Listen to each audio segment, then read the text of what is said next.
Today's episode is brought to you by the new podcast from Chapo Trap House's Matt Chrisman and Chris Wade, Hell of Presidents.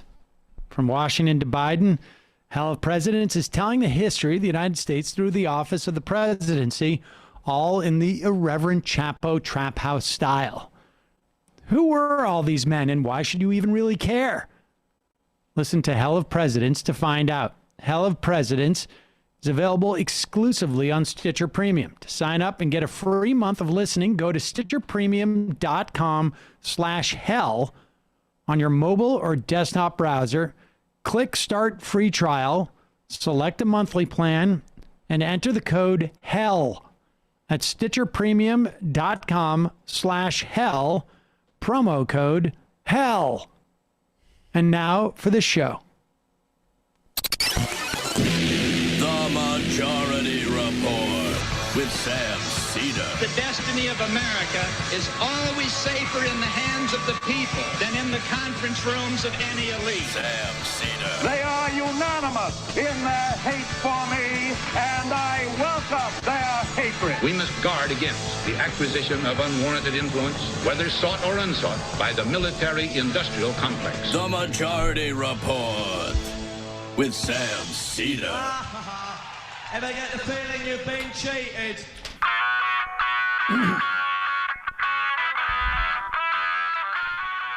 It is Monday, August 16th, 2021. My name is Sam Seder. This is the five-time award-winning Majority Report.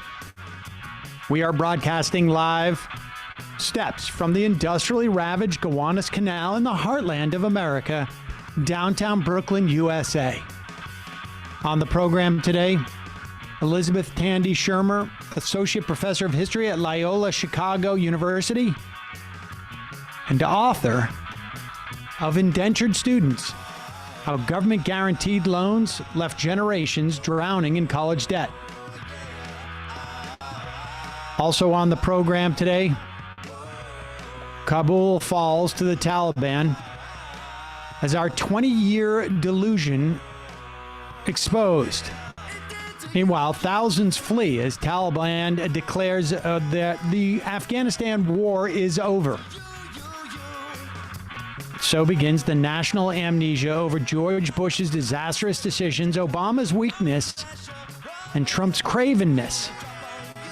And, for that matter, the Afghan papers. Meanwhile, a massive earthquake strikes Haiti, killing hundreds. CDC panel backs up the FDA on third shots for immunocompromised as the vaccination rate across all people jumps. In this country, anyways. Also jumping, COVID deaths rise by 74% in Florida as Oregon deploys the National Guard to help in hospitals.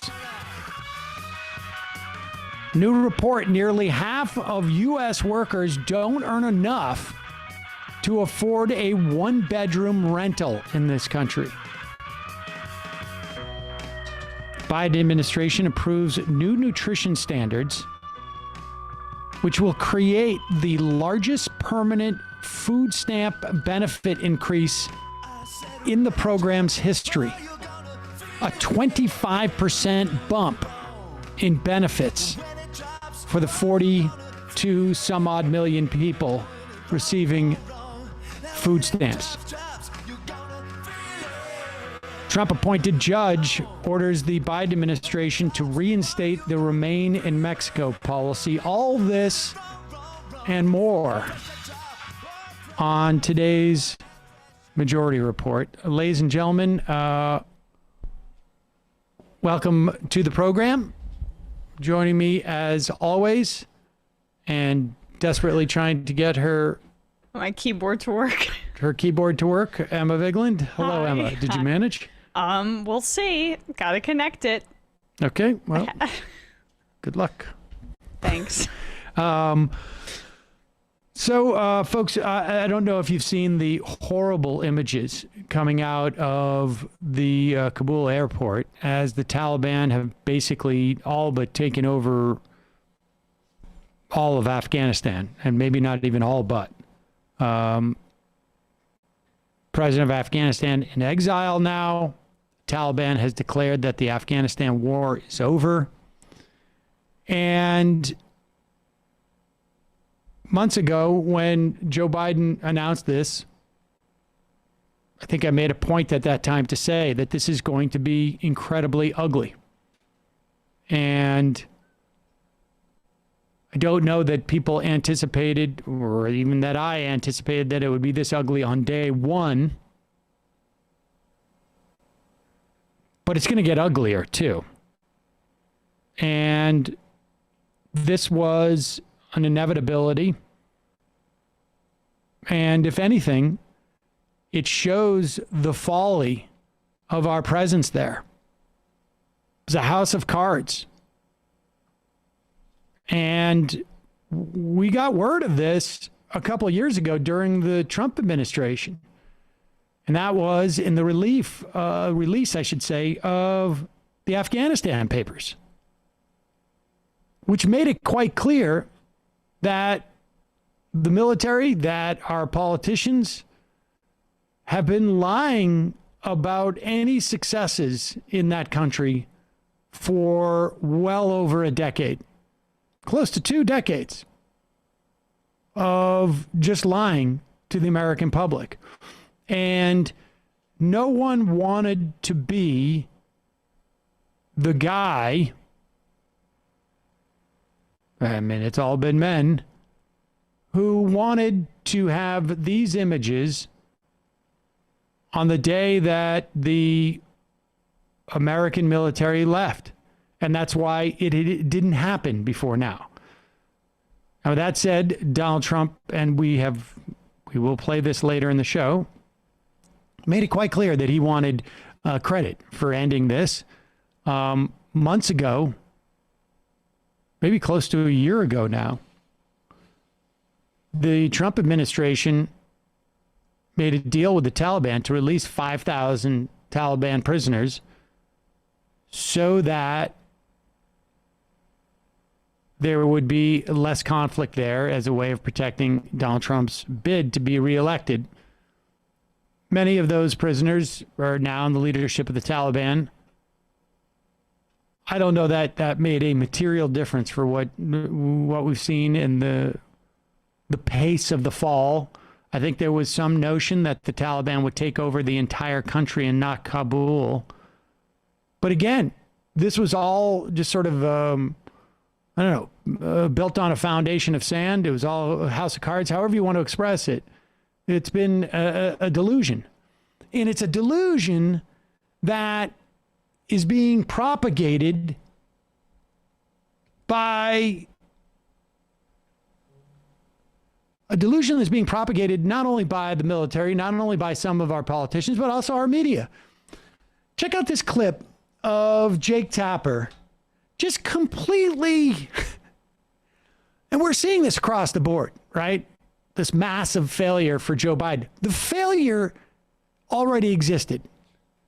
It was a failure of United States imperialism. Yes, the failure has been there for decades. And war on terror the war on terror, I mean, there's multiple different ways you could slice this, right? You could have said that it was a failure to invade Afghanistan from the beginning. Instead of maybe Saudi Arabia. Anywhere. Not invading anywhere, but for Saudi Arabia's involvement in 9/11, we invaded Afghanistan. But bin Laden was in Afghanistan. And then within weeks, we were able to get a surrender option from the Taliban. Taliban said that they would be willing to hand over bin Laden. Failure point number one. Failure point number two was to accept the surrender of the Taliban once you've invaded. Failure point number three was to leave all of your forces, to leave all of your resources, to pull them out of Afghanistan. Instead of building institutions, instead of building some type of form, and I don't know if we could have done it, but certainly we weren't going to do it once the decision was made, which may have been made even before we went into Afghanistan, that we were going to pull all those resources from Iraq. Then the failure was by the Obama administration to come in and realize, like, this is a disaster. And are we going to put good money after bad, as it were? It turned out we're going to put good money after bad. And cost fallacy. Well, at that point, Obama said that was the good war, right?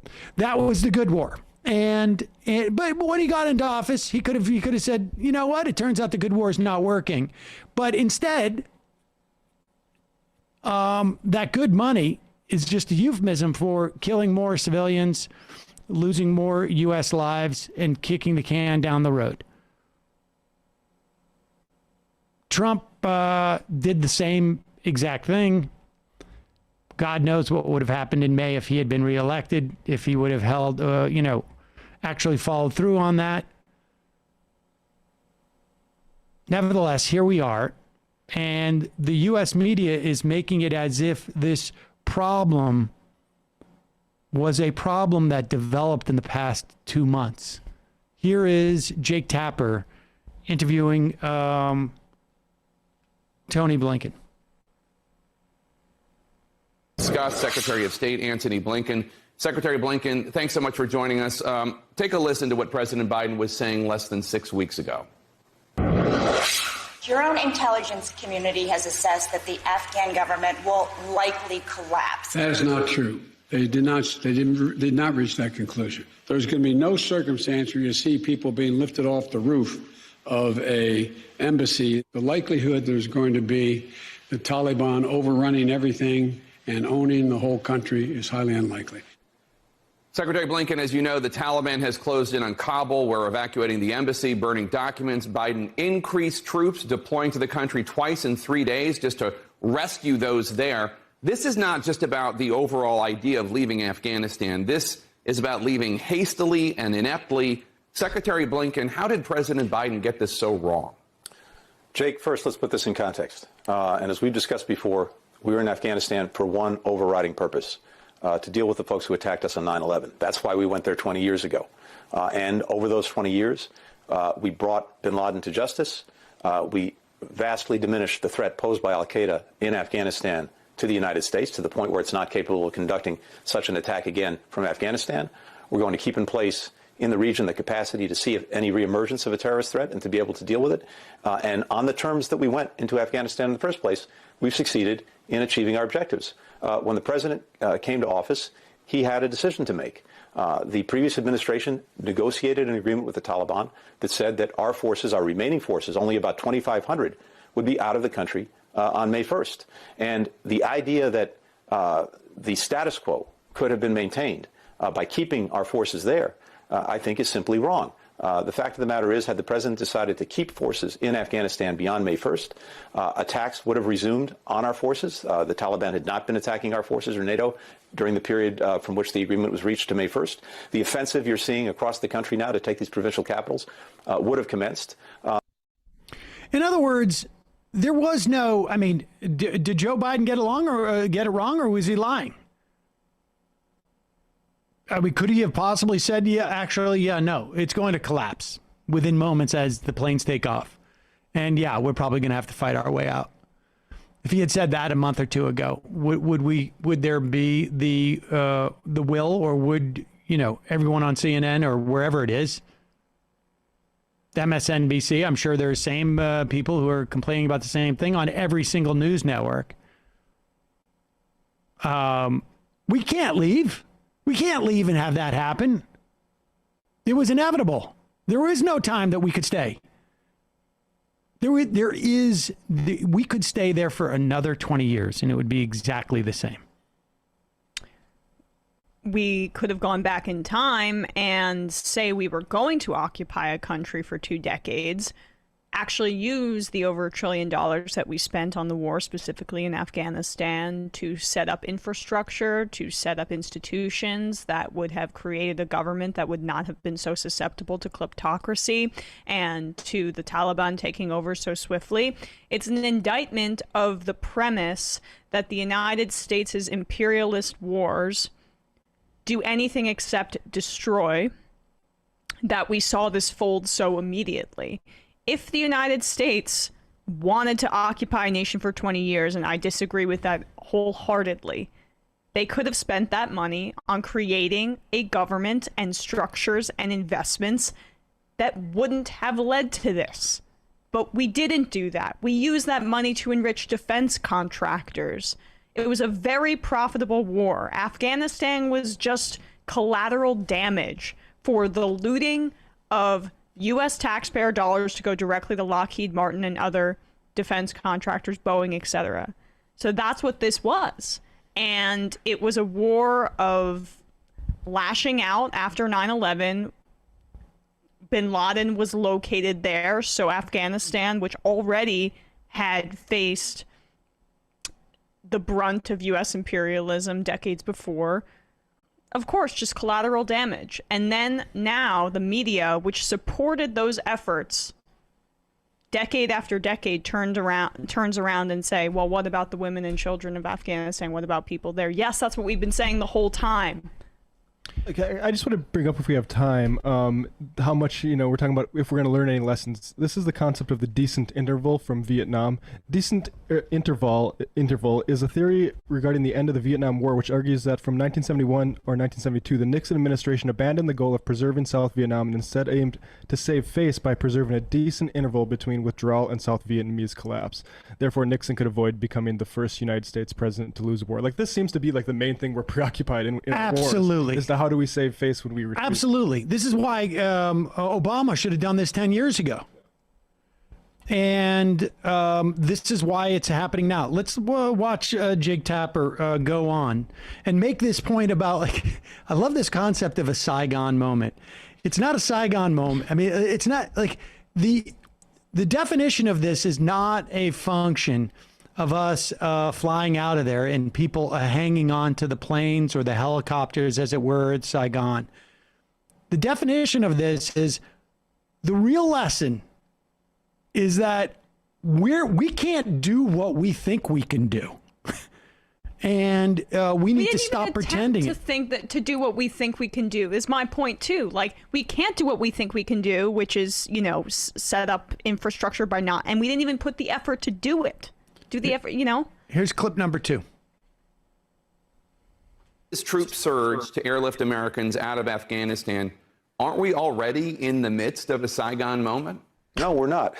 Remember, this is not Saigon. We went to Afghanistan 20 years ago with one mission, and that mission was to deal with the folks who attacked us on 9/11. And we have succeeded in that mission. The objective that we set, bringing those who attacked us to justice, making sure that they couldn't attack us again from Afghanistan, we've succeeded in that mission. And in fact, we succeeded a while ago. And at the same time, remaining in Afghanistan for another 1, 5, 10 years is not in the national interest. The British were there for a long time in the 19th century. The Russians were there for a long time in the 20th century. We've now been there twice as long as the Russians. And how that's in our national interest, I don't see. And as I mentioned a moment ago, I think most of our strategic competitors around the world would like nothing better than for us to remain in Afghanistan for another year, 5 years, 10 years, and have those resources dedicated to being in the midst of a civil war. It's simply not in our interest. I mean, he's right there. He's right there. I mean, I don't like the use of justice to include just assassination in terms of bin Laden. Nevertheless, this is defined by the disaster that existed. I mean, you could argue on some level that it's a Saigon moment, but it's not really a Saigon moment. You could argue it's a Vietnam moment, if you will. And that moment is, years in the making. And what's the through line? And what's the through line? It's been a Vietnam, couple of decades or 4 decades, depending on how you look at it. Right. Isn't this just another situation of we had a moment that allowed us to sort of reflect on the fact that, this was, wait, what? Wait, we just did what? For how long? And how many people died? And for what reason? That's what this moment is. This is not a moment of helicopters taking off or planes taking off and some bad images on video. This is another moment of us realizing, hey, we just wasted tens of thousands, hundreds of thousands of lives and money, and for absolutely, really not much, if anything. For what? Like, and that's the question. We were able to assassinate bin Laden. Well, we could have had him right away. Well, we also got to feed the war dogs for decades. Right. Well, although not even really, because they were still hungry enough to launch a second war that killed even more people. Right. Well, we got to operate a U.S. police state very lazily for 20 years and then burn a bunch of money and result in the deaths of thousands and thousands and thousands of people, which interestingly is not at the forefront of that conversation between Jake Tapper and Blinken there, by the way. It's probably longer than they spent on the Afghanistan papers. And, it really, like I say, you can find one clip from those. We got the Afghan forces we deserved. Douglas Lute, an Army lieutenant general who served in the White House as Afghan war czar under Presidents George W. Bush and Obama, told government interviewers if the U.S. government had ramped up training between 2002 and 2006, when the Taliban was weak and disorganized, things may have been different, Lute added. Instead, we went to Iraq. If we committed money deliberately and sooner, we could have had a different outcome. And maybe that is the case. And that's the one that, I mean, that's the failure on the terms of the most hawkish. Never mind those that say that we shouldn't have gone in when we had the opportunity to just get bin Laden served up to us. All right, we got to take a quick break. When we come back, we're going to be talking student debt with Elizabeth Tandy Shermer, Associate Professor of History at Loyola Chicago University, author of Indentured Students, How Government Guaranteed Loans Left Generations Drowning in College Debt. We'll be right back.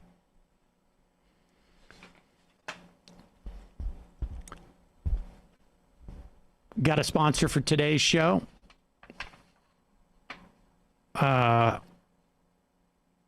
We've talked about this outfit quite a bit. In fact, Bradley sitting over there is via ZipRecruiter once removed. As you know, some things in life we like to pick ourselves, so we know we got the one that's best for us. Maybe it's like a mattress. Maybe it's your clothes. Whatever it is. If you do the same for hiring, but what if you could do the same for hiring? What if you could choose your ideal candidate before they even apply?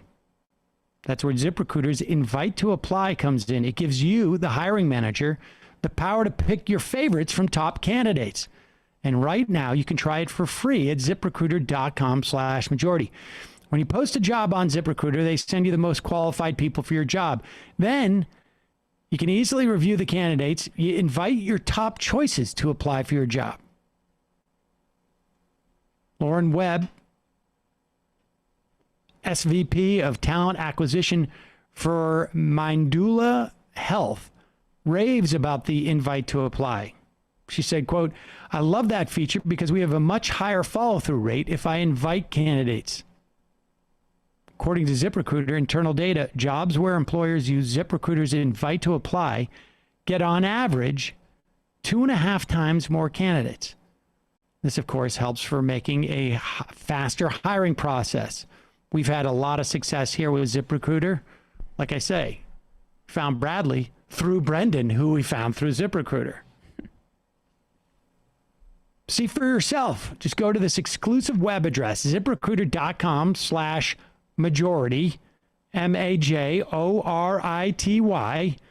to try ZipRecruiter for free. That's ZipRecruiter.com/majority. ZipRecruiter, the smartest way to hire. All right, I want to welcome to the program Elizabeth Tandy Shermer. She's an associate professor of history at Loyola Chicago University, author of Indentured Students, How Government Guaranteed Loans Left Generations Drowning in College Debt. Elizabeth, welcome to the program. I'm here with Emma Vigeland. Hi, it's nice. Thank you for inviting me on. I'm really excited to be able to talk about the book and to be on your program for sure. Oh, well, thank you. All right, let's. So you basically do a history of the development of student loans in this country, and sort of the I don't know, the quicksand, I guess it's sort of created, or I don't know how better to describe it. No, I think it's also a story, I think, of like the absolute worst of intentions, if you really think about it. But yeah, you can absolutely just sort of see it sinking. It's funny because I always think of like when you look at the projections of the debt that's increased, it's always going upward. But yeah, we're just sort of sinking into this morass, which is why just continuing to extend the moratorium or even just forgiving the debt is not enough to stop this. All right. Well, I want to circle back around to that. But first, give us some statistics on just sort of like the steepest part of that trajectory, or the steepest part of the decline, depending on how you want to assess it. Well, and that's actually one of the challenges. So it looks like the steepest part of the trajectory has really been in the Great Recession era and on forward, right? Absolutely, in terms of looking at just actually the jump in college costs and the amount borrowed. However, real data on this was not collected until 2008. And that starts to change everything, because that's actually more than 50 years after the first federal loan program.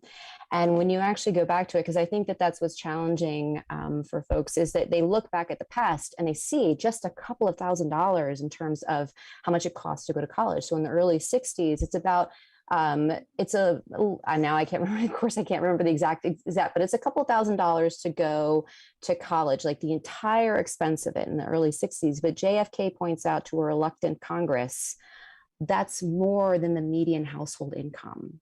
We cannot expect people to borrow this much. But of course, now it has become just this expectation that is what you do. That was what you do. So, all right. Well, I mean, and I think if I remember correctly, it was something like $4,500 for college, and maybe the median income was a little bit less. But so what did people do at that time? I mean, I remember he was my step grandfather, kept telling me over and over again how he paid his way through Harvard. I guess this must have been maybe in the early 1930s, maybe, or something like that. Well, he might have actually been a part of the work-study program, the federal work-study program, which was an early experiment. And that's a great example, actually, about how we get into this quicksand, because instead of actually sort of recognizing, initially the New Dealers did not, the Roosevelt administration did not, how important it was to have an educated country, to actually how important colleges and universities were actually to the fabric of it, that they actually had this work-study program. And it's something that colleges and universities would tolerate, that basically what the federal government was doing was paying students to work. And the colleges and universities got to assign what the jobs that they were doing. And so that's exactly what it was. And even that work-study program, which was beloved at the time, and like so many things in this country, was a political casualty of partisanship. It actually made it possible for 600,000 young people to actually go to college. And it also was a way of wedging open that door of college and universities like Harvard that had no interest in admitting Catholics, Jews, people of color. It was a way of incentivizing them as opposed to forcing them. But a lot of it was working, or just dropping out and not going at all. Right. Okay. And so since 2007, you say this into the student debt has tripled, is my understanding. Tuition since 1980 has gone up 800%. That's extraordinary. Like, I just don't even understand like how the numbers prior to that could like, there's not enough room, it seems to me, when you're talking about, for that kind of money, for that type of growth. And that, I mean, that, a lot of our audience, a younger audience, 1980, that seems like forever ago, but I went to college in the mid 1980s. And so this is not, I mean, I'm old, but I'm not that old. And I mean, this seems to me to like the velocity of the rate of the problem seems to have like really picked up. So tell us, like, what was, once the decision was made, during the New Deal that there was value in education, to have a citizenry that was educated with higher education. Where does it go from there? The big fight is over direct spending. Are we going to directly spend on college and universities to free them of their historic reliance on tuition? Is that what we're going to do? And it always sort of founders on the questions of, that means that schools, if you're going to get federal money, you have got to be desegregated. And it is a massive fight. It also is a huge fight about, can you give federal money to support college and universities that have a religious affiliation? It's huge. And it is continually what derails everything is an unwillingness to really tackle the larger questions of white supremacy in the country, period. That is what happens. And tuition assistance is an easy way to get around that. You're assisting the students so that they can spend the money where they will, what schools will admit them. And you're not challenging schools on who they admit. That's the Civil Rights Act that actually does not the Higher Education Act. And then in your question about like what happens sort of in the 80s, that sort of Elizabeth, hold on. I want to make sure that everybody understands when that's happening and that dynamic. So this is the Higher Education Act of 1965 is the first stab at this. I mean, are we back at 1958 with the National Defense Education Act? Oh, sure. So the work study program I was talking about is in the 30s, and that's when you get the federal government first dabbling with really getting involved in college and universities in that way. Then you have the very famous GI Bill, right? The GI Bill of the mid 40s, and that carries on into early 50s, the very first one. And that again is paying the colleges and universities directly for the tuition for soldiers and giving them what they called a subsistence check, which was designed not to be enough for them to actually really make not to have them spending money to go to the movies or anything like that. And it actually, unfortunately, the sad part about the GI Bill, we think about it as this huge success, but you had GIs having to borrow, desperately trying to find work to be able to live and actually study, often having to drop out if they could find them, because they're rare at the time. They could actually take out student loans. But what keeps derailing all this idea about having direct funding for college and universities is throughout the 40s and the 50s over this question of segregation and about supporting the separation between church and state. And the breakthrough is actually, it's true that the Sputnik legislation, that satellite, and I love that story, especially when everyone wants to tell me that the partisan divides are sort of new in this country. The story is usually told that there's this small satellite and automatically there's all this investment in college universities. Actually, it was a year of fighting in Congress and the White House. And what you got was a limited temporary bill. The most important part of it, the last minute, was shoving in a loan program. It would be followed in 65 by a loan program. But the key thing that made the Higher Education Act of 1965 possible was the passage of the Civil Rights Act, because it ended that discussion about what we were going to do about all these segregated colleges and universities. All right, so let me just ask you one question about the just going back to the GI Bill. Well, why did they specifically frame it in such a way that they would just have a subsistence that ended up being less than needed? Like what was the theory behind that? That was the theory about it is that, that's the thing that's so hard, is that we have this entire narrative of celebrating the greatest generation. But at the time, that took a while to take hold, right? And actually, it's something, within my lifetime as a millennial, that's really sort of come out, that idea of the greatest generation. But at the time, you had colleges, there was this real fear that they were giving away too much in the GI Bill. And again, it's another piece of legislation that we love that barely passed and had a lot of really hard compromises behind it.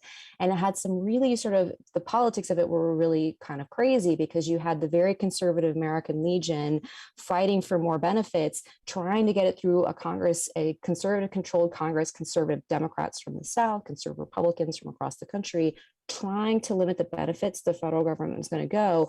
And one of the ways to do that is like, okay, fine, you want to send these soldiers to college, you're just going to make sure that they're not going to be living high off the hub, that they're not going to get this un-American free ride to school, that they're actually going to study, get out there, not live high on the hog, which is a completely different way than how we think of the greatest generation.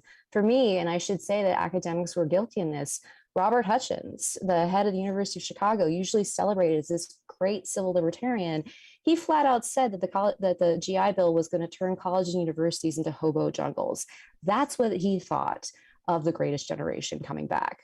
So it was strictly an ideological issue. I mean, there was no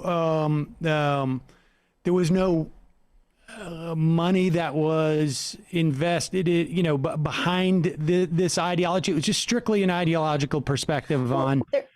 They're having a huge fight. Is one of the biggest fights is FDR, very famously says, he has this great press conference where he says, Dr. Win the war, this is late in the war, is doing a great job, but Dr. New Deal is going to come back. And it's a huge fight between conservative and liberals about just what kind of nation we're going to be after this war. Are we going to have much more expansive social welfare protections that was only scratching the surface in the New Deal? And then now we know how much of it really did to support either save the banks through all of those government guarantees that I write about, or also just really help a very small percentage of that white working class, particularly white men in there. And if that's so much of what our social welfare has been built on for the past 70 years, is it any wonder that this question of the higher education that we're having, as Ayanna Pressley keeps saying, is a racial justice, not just an economic justice issue? All right, so let's move up to we've got the Higher Education Act in 1965, simultaneous or at least around that time.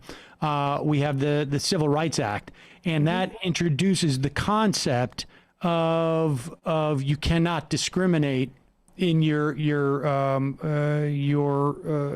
institutions of higher learning if you're going to get federal funds. Right. Exactly. And then in 1972, it is reauthorized and Title IX is added. And that's just basically taking it a little bit further, right?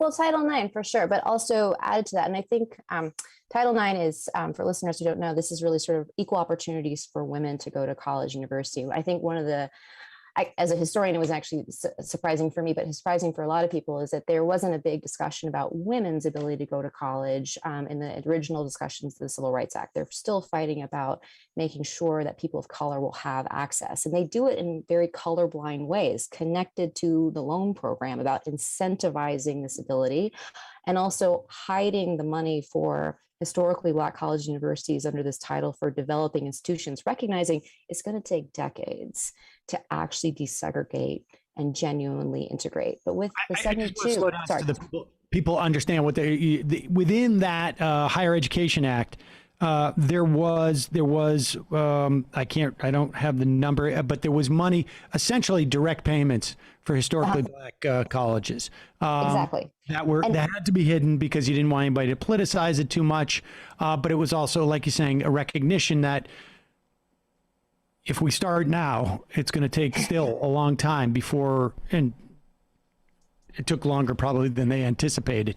And I think what's exciting for me is actually seeing targeted spending openly now, which we haven't seen since the Great Depression, saying this money needs to go to HBCUs or minority serving institutions. It's decades in coming. But to get back to your question about 72 and the Title IX, equal opportunity for women in college. And I think one of the saddest things for me is that we always think of Title IX now as about college sports, but it's about so much more than that. It was at the time about so much more than that.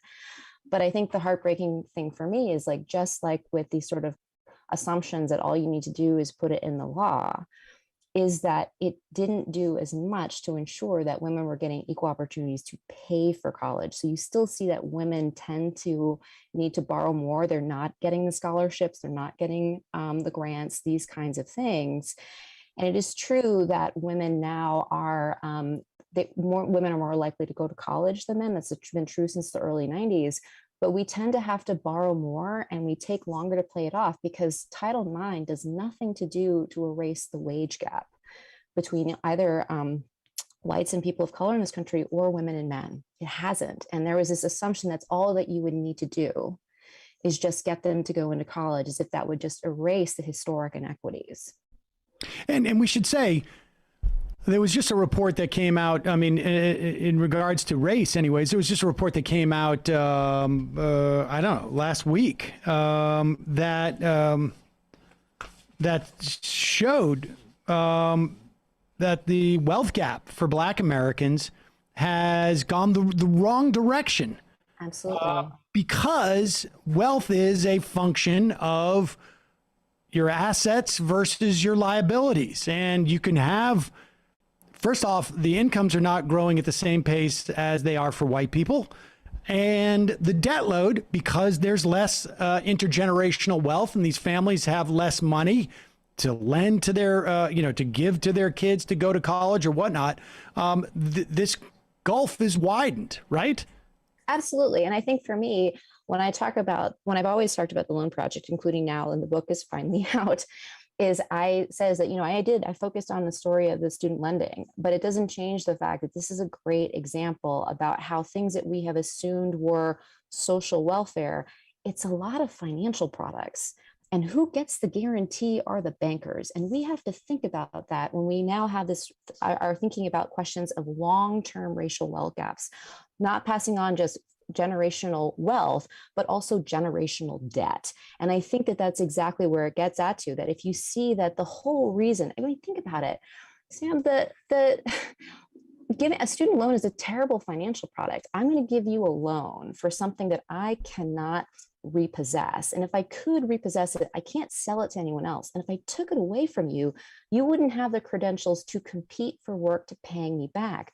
But the whole darn thing was modeled off the original New Deal housing program, as if a mortgage is the same as a loan, and the same racial and gender inequities wrapped up in that original federal mortgage program are bound up and have always been in student lending and federal tuition assistance.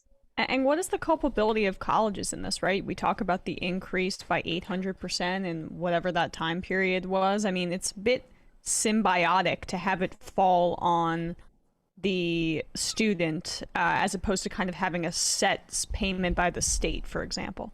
Emma, that's a great question, especially since, the thing about it is that the collateral, your collateral is that you have gotten admission. But colleges and universities, because they don't have the robust, direct support that we've always assumed, we all know what happens when you assume, ask you me, that they've had. And so it has also put this incredible burden. And also we don't realize that you can't just expand enrollments, because it costs a lot of money. You have to invest in the dorms, the cafeterias, the classroom space, the lab space, all of these other kinds of things.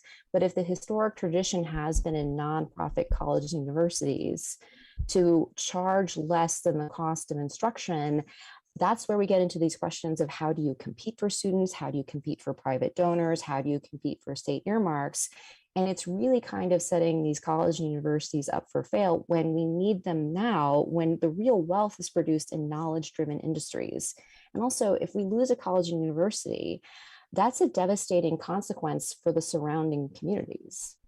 What about those who are renting to students, who are working on the college and university as staff?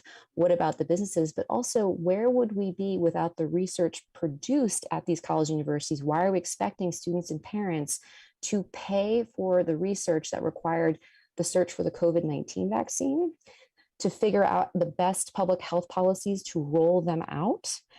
All of these things, we're not sort of recognizing that there needs to be a lot more investment in our institutions to better serve the people.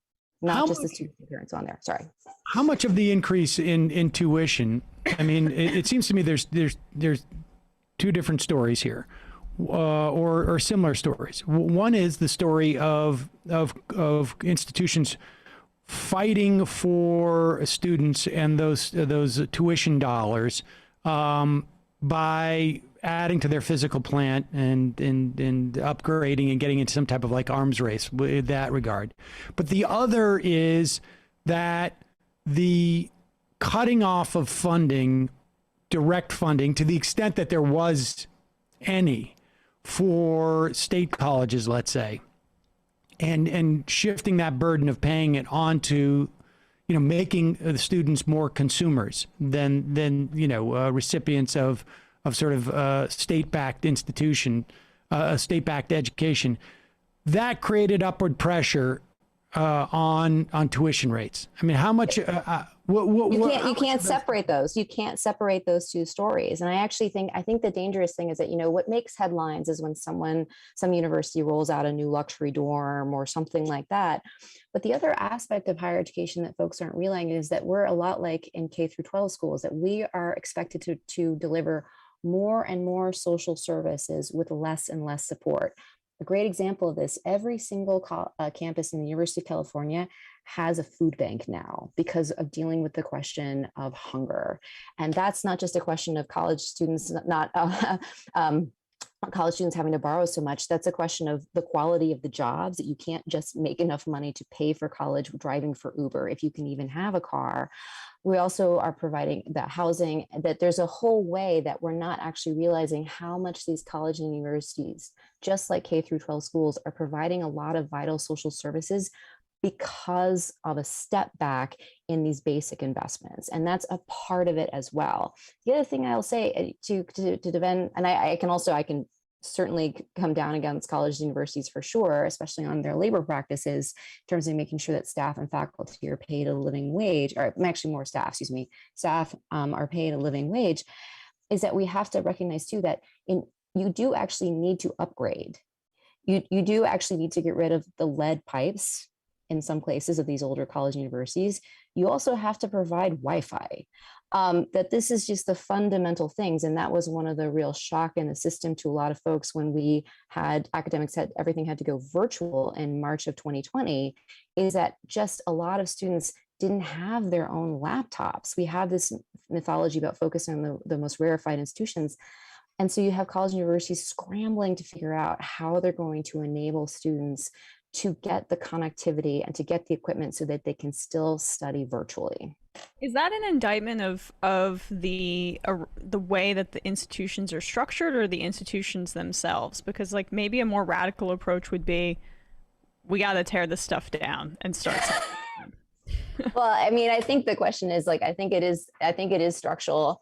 And I think that there are certainly voices in the academy who definitely want to tear it all down and start on, but that still does take money. And that is the question. That's the long and short of it. And that's where something like the College for All Act is a real step in completely re-envisioning how the funding for higher education works, and a recognition that this outdated model never worked all that well to begin with, and that we really need to have something that is genuinely accessible post-secondary education, not just for the good of the individual student, but it benefits all of us. It absolutely does. Do we need to start with a fundamentally different perspective on the value of higher education to society, as opposed to it being seen as a value directly to the individual?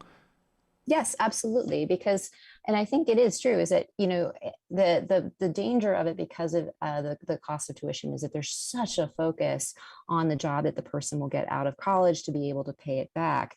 But we've lost in that conversation is that the country actually benefits from a highly educated, highly skilled workforce, that especially in this new global knowledge-driven economy that we have, that is just a fact. But the second part of it is actually recognizing that there's actually community benefits to having these centers of learning. I think about small college towns, and actually even here in Chicago, there's actually providing a lot of community events, to actually add to the arts culture. And how would we have survived the pandemic mentally and emotionally without the arts, whether it is humor, whether it is Twitter poetry, whether it is that is absolutely an aspect of it. But I also think in terms of having a civic engagement and buy-in, one of my favorite parts of the memoirs or writing about the GI Bill is the GIs who actually got their degrees.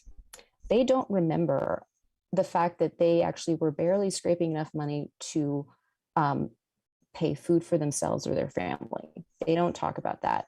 What the memoirs are talking about is this memory of having the chance to do it, and this great civic pride and investment, and an idea that I needed to go back and serve my country and to pay back what I have had the opportunity to do, even though they only got the opportunity to access the GI Bill because they had served in World War II.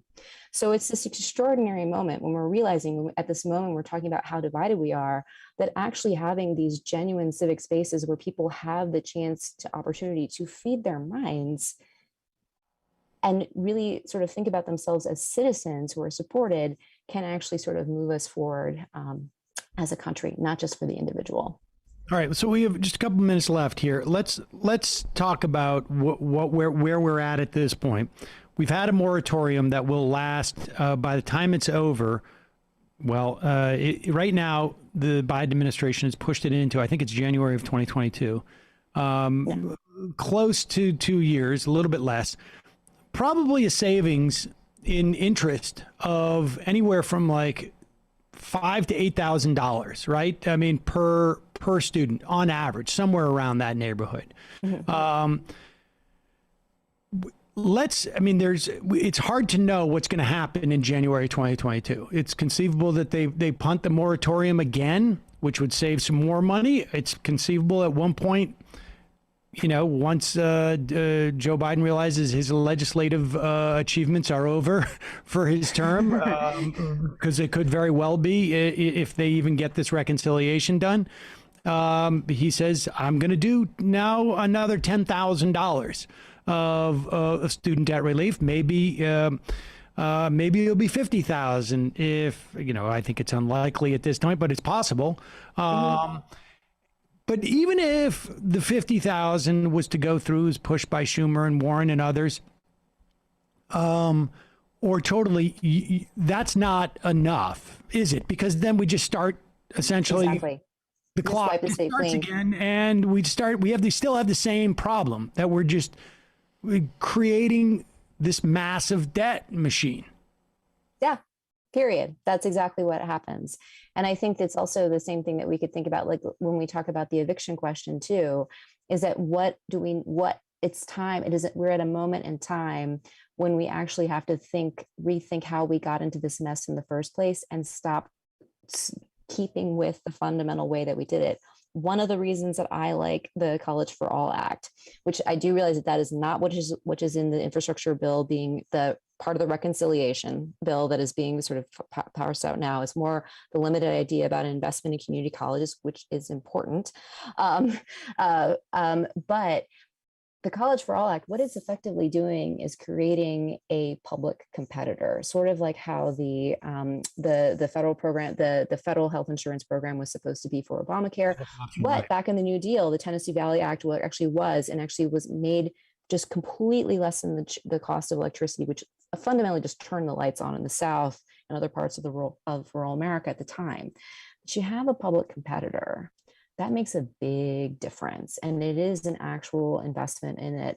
And it's a step towards reimagining what it would mean at the state and federal level to actually invest in the higher education, not just that individuals need, but actually that we as a country as a whole actually need to do. And hopefully maybe even free it from something that you do between the ages of 18 and 22 or 23, that you can actually, in an era now where Americans are usually sort of changing jobs a lot more often, maybe 6 or 7 years, something like that, that you might need to go back and take the time or have the chance to study something that you're really interested in to see you through whatever dark days come next. That's the sort of the gift and the joy of the humanities. That's what shocked the New Dealers during the Depression. Americans, when they created these programs, they did not want vocational ed. They wanted the chance to go to university to discuss current affairs like you and I are doing now, to read history, to discover the arts. And it's the same thing that the GIs did too, when they actually had the chance to go to college. Why are we setting this aside? It's only those wealthy enough and young enough. To be clear, this act would establish a free public college in each state. And the idea is that it's going to drive down the costs of other colleges or slow the growth of their tuition, because people are going to have a free option here, essentially. And this is for not just for community college, but for so how much, let's say the community college thing passes in the reconciliation bill. If you were to get rid of, with that, and you were to get rid of for-profit colleges, which I consider arguably a criminal enterprise, broadly speaking, If you were to get rid of those, if you were to take those two off the table, where would we be at in terms of debt? Where would we be at in terms of debt? Or debt generation, let's put it that way. Debt generation. No, because it would basically mean that we would have the first 2 years. It's a way of making the first 2 years of college free. But the College for All Act is also doing something where you have, if you're making less than a family's making less than $125,000, you can also use that at historical Black college universities, MSIs. There's more support for those schools to make sure that low-income students have the support that they actually need. So there's actually a lot of really interesting things going in there. But what it does is that it helps with completion questions. What it does, and so that will make sure that you're not having people going to a 5th or 6th year of debt, right? That's also an issue that we have right now. It's taking longer to get to the end of degree. The other thing that it would do is, if you are actually getting the first 2 years of college free through a community college, like those first 2 years, that also is cutting in half the cost for the entire 4 years of an undergraduate degree as well. Interesting. All right. Well, it's a fascinating history, and appreciate your talking to us about it. Elizabeth Tandy Shermer. The book is Indentured Students, How Government Guaranteed Loans Left Generations Drowning in College Debt. Appreciate your time today. We'll put a link to that at majority.fm. Thanks. Have a great day. Thank you. All right, folks, going to take a quick break, and then we'll be back to wrap up in a moment.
All right, just a couple of minutes left here, and we should say that, there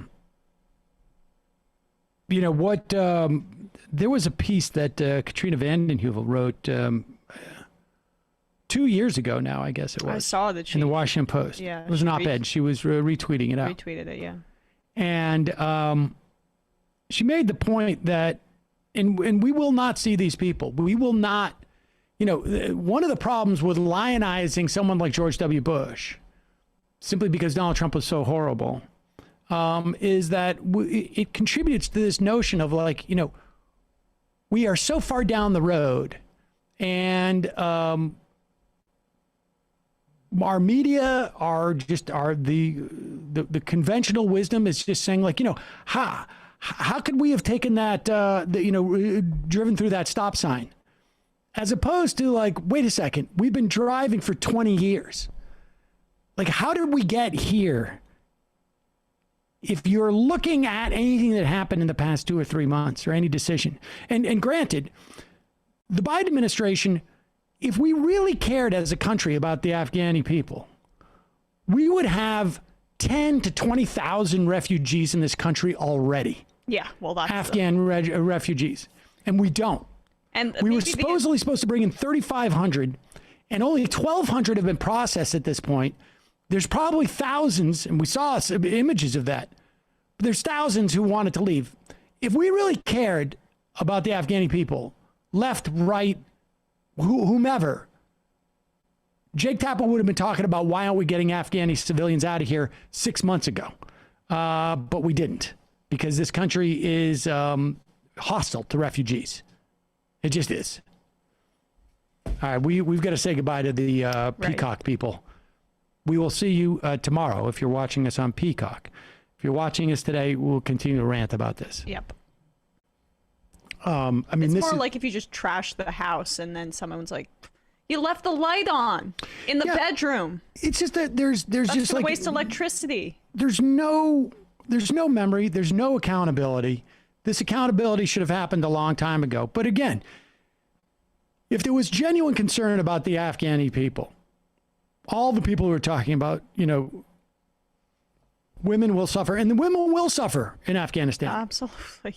Without a doubt. And people who helped us and attempted to build better institutions, they will suffer. If we genuinely cared about them as a country, there would have been enough people who would have said, like, we're going to defend the Biden administration from the attacks that are going to come from the right because they're simply letting in too many refugees from Afghanistan.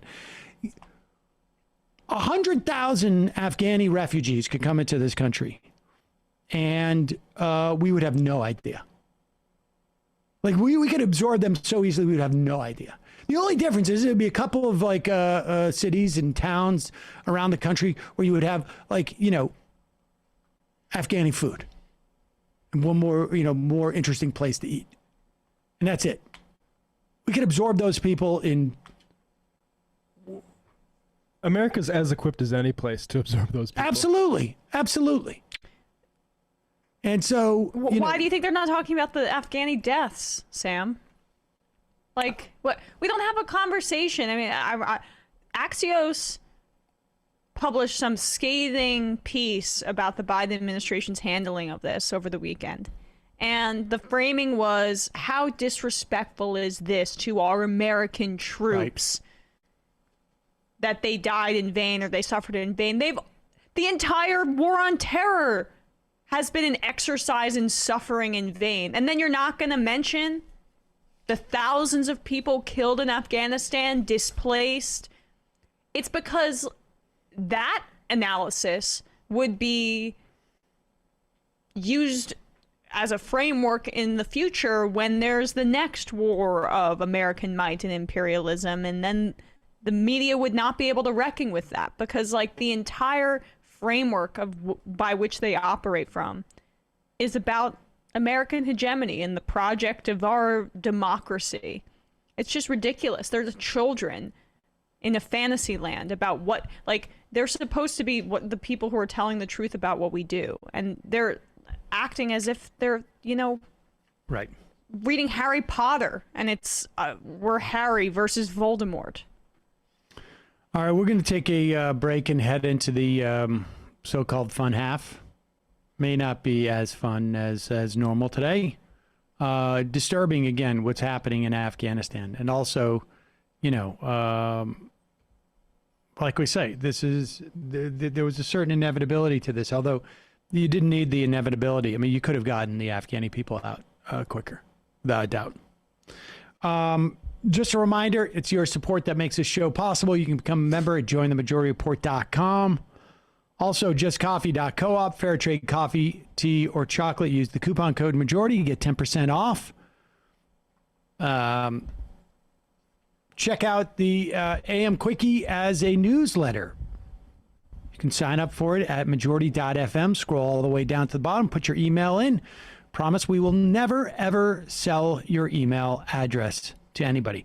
Doesn't mean I might not give it all free to Matt for his, I want to invite you to his gaming marathon or wherever it is, but no, we will not give it to anybody, even Matt. Maybe we'll have a special opt-in where Matlack will just randomly choose people. Yeah, and email honestly, them. that should be. That's like a prize, right? That's a actually that's probably a way of probably driving membership.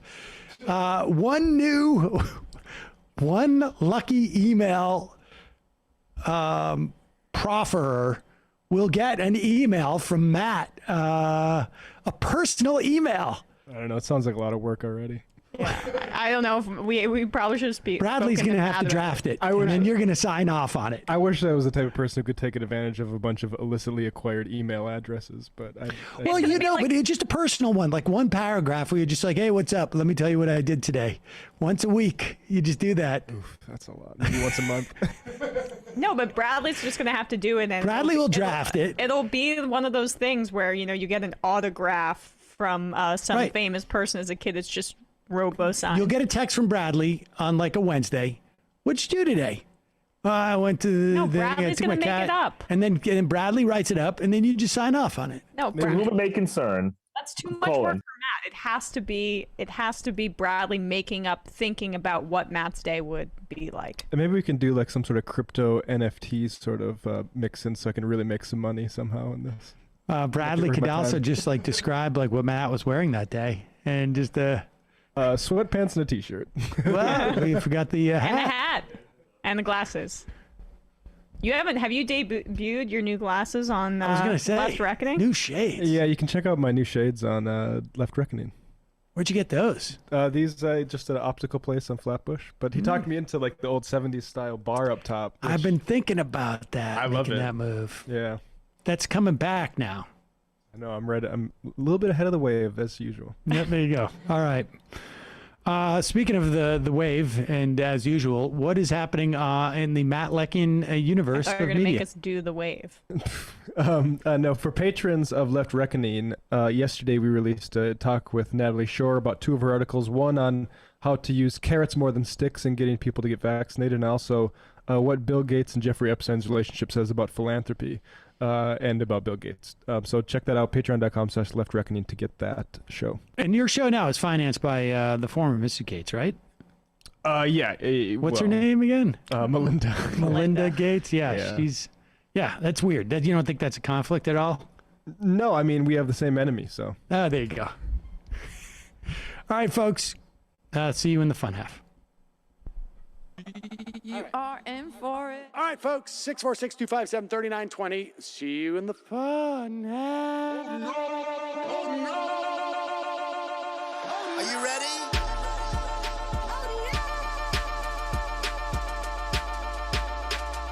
Who sent us this? Alpha males are back. Boy is back. And the alpha males are back. Just as delicious as you could imagine. The alpha males are back. Boy is back. And the alpha males are back. Just want to degrade the white man. Alpha males are back. I take all of it in my throat. Alpha males are back. Snowflake says what? The alpha males are back. You are a madman. And the alpha males are back.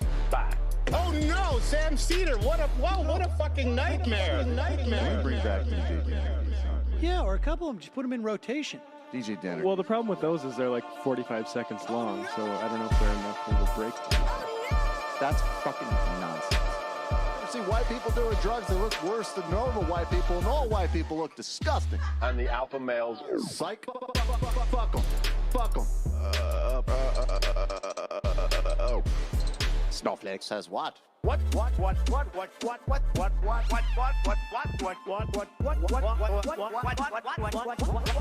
Snowflake says what? A hell of a lot of bank. A hell of a lot of bank. A hell of a lot of bank. Okay, I'm making stupid money. Hell of a lot of bank. A hell of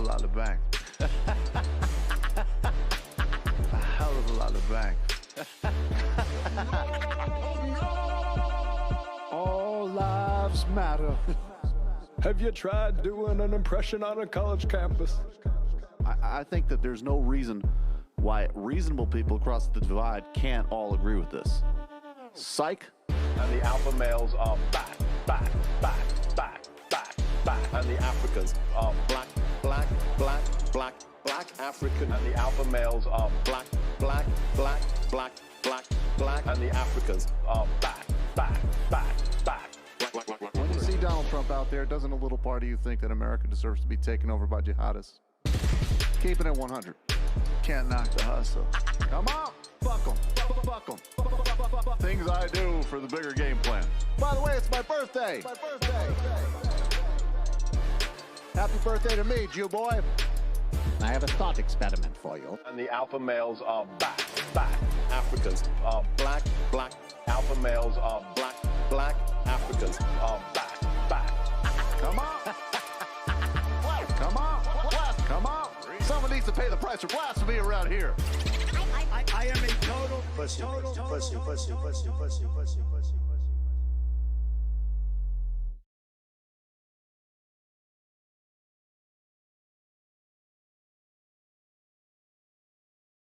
Back? We're back. We were just having a little conversation about the problem of one of the problems with capitalism. I years ago I had met this medical VC. I don't even know what context I would have ever met anybody like that. But they would search the country for medical innovations or medical, I can't remember if it was machinery or both. And they would invest in these things. And I remember them telling me like, oh, there was this one thing that would cure this or it would provide this. And I'm like, wow, that's amazing. And what's happening with it? No. Didn't invest in it. Why? We couldn't figure it. We need 100x return. And so it was just like not going to work out. And there's so many of those. And Matt was like, that is the problem with capitalism. The other problem, like the other dilemma is like, how do you get people to create those things without that payoff? I mean, you really need a government, you need like a governmental fund that is basically going to go in there. But of course, that's Solyndra, right? Like, I mean, that was Solyndra so bad? No. Right. No, that's my point. Right. Is that like, look, you have a government program where it's like any VC thing, it's like, we're going to make 10 bets. Yeah. One of, 9 are going to fail. One is going to pay off, and it's going to pay off for all of them. That's the model that they have. Maybe it's 2 are going to pay off, whatever. And where VC money ends up going is like these kind of gimmicky. Well, a lot of times that's the point, is that a lot of times they're looking for like, what's going to get us 100x return? I'm not going for the 10x return. It's a really a symptom of sickness in society that we look to VC people as like oracles of the future, because they're motivated by fees. So it doesn't like they're going to be taken care of just by getting investors, whether or not some of these things hit really big. But then, like you say, they're all going for like a Uber or type of whale where they can be multi-billion. We don't do what singles. About these companies? What about these medical companies, or these pharma companies, or these science companies that are trying to court VC money? What's the incentive for them? Right. It's all mutated. And so, like, if you had it's just a semantical argument, but a governmental VC fund, as it were, like if the government was in charge of funding these things, Steve Mnuchin, you're not looking for a 100x return. You're not even looking for necessarily a 10x return. You're looking for a return that's simply going to benefit people, even if it's not profitable. I know that's nuts. And the return ultimately is like, we fixed this problem in society, and we're not going to have to pay for it. We've provided some measure of maintenance as opposed to fixing it when it's a disaster. I don't know how we got on that. There's a news story about a potential breakthrough in either carbon capture or battery technology, and the problem with those is like I want to believe that, because technically, like, I would love it if we could capture carbon. I just haven't seen that come yet, and you worry that these are just stories seeking investment, right? And not just like actual scientists saying, "Oh, we might actually have something here." Right. And in terms of like battery technology, I mean, I think we've passed it at that point, but there used to be like, I mean, 20 years ago, there was an all-electric Toyota RAV, like maybe more than 20 years ago. That was pretty popular, but they pulled it off the line. And it literally had like a bunch that were, part of it is that they're like, wait a second, we're cannibalizing our own sort of fossil fuel vehicles. We better slow our roll. Did you ever see Who Killed the Electric Car? Oh, that's what it was about. Yeah. Was that a documentary? But there was a lot of people like in production back in those days who were like, yeah, I had this thing and they don't make them anymore. I mean, we invade countries for the oil industry. We're also going to kill the electric car for them. Yeah. Oh, of course. Emma's imaginary pirate friend on the IM. Will you have Matt Christmas? Is that his like December alter ego? I don't know. And Chris on the show to talk about their new podcast. Yes. You know, I feel like we meant to do that. In September. In September we'll do that. Sean from NorCal, it's a delusion to think that we could bring democracy and civility to a nation that's built on a religion and demands total subservience to that religion and the priests of that religion. You can't train a sheep to be a sheepdog. You'd be wasting your time trying. That's pretty racist. I don't think Afghanistan is a nation built on a religion. No. Thank you so much, Sam Harris, for writing in. If anything, it is a country of like just different ethnicities and limited resources, and having been stripped of those resources and hadn't been invaded for millennia by larger powers. And then they often turn, if you're completely ravaged like that, extremism breeds, and ideology that provides quick fixes seems a bit more tantalizing. Yeah. So, and also, let's be real. When we say we spread democracy, what we mean is capitalism. Like, we need to make the country suitable for capitalism. We're not really there for elections.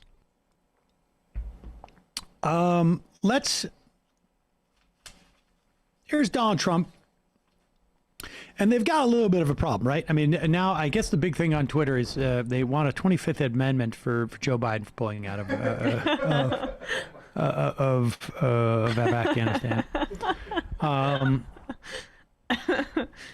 There was, without a doubt, to say this again, failure to open up and allow more refugees in this country. It's obviously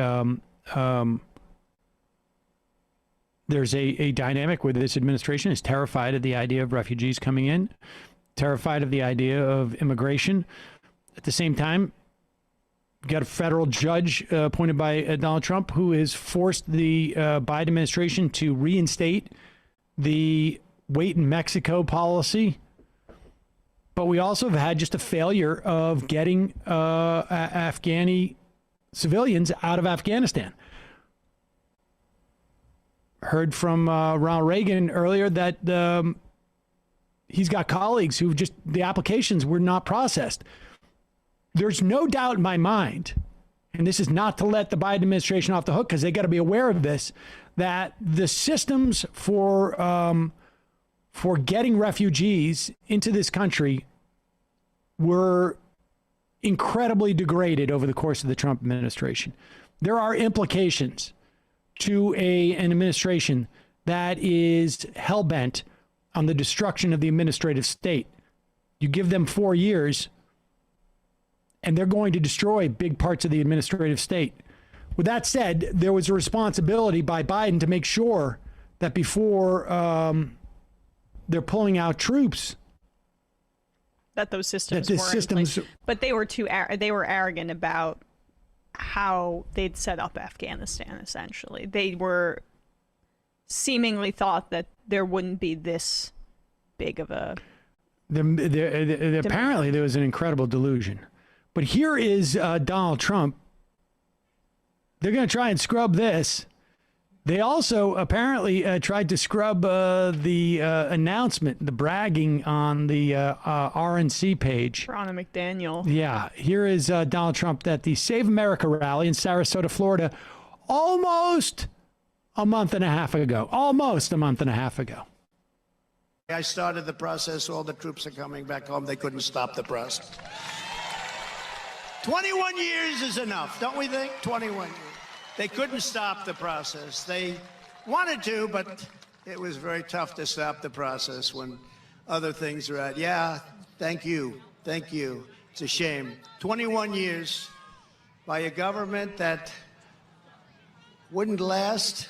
The only way they last is if we're there. What are we going to say? We'll stay for another 21 years, then we'll stay for another 50. The whole thing is ridiculous. So we're bringing our troops back home. Is that a hype tape for the Philadelphia 76ers? Well, the amazing thing is the process. He concedes that the administration, and presumably the Biden administration also knew, that they cannot exist without our propping them up.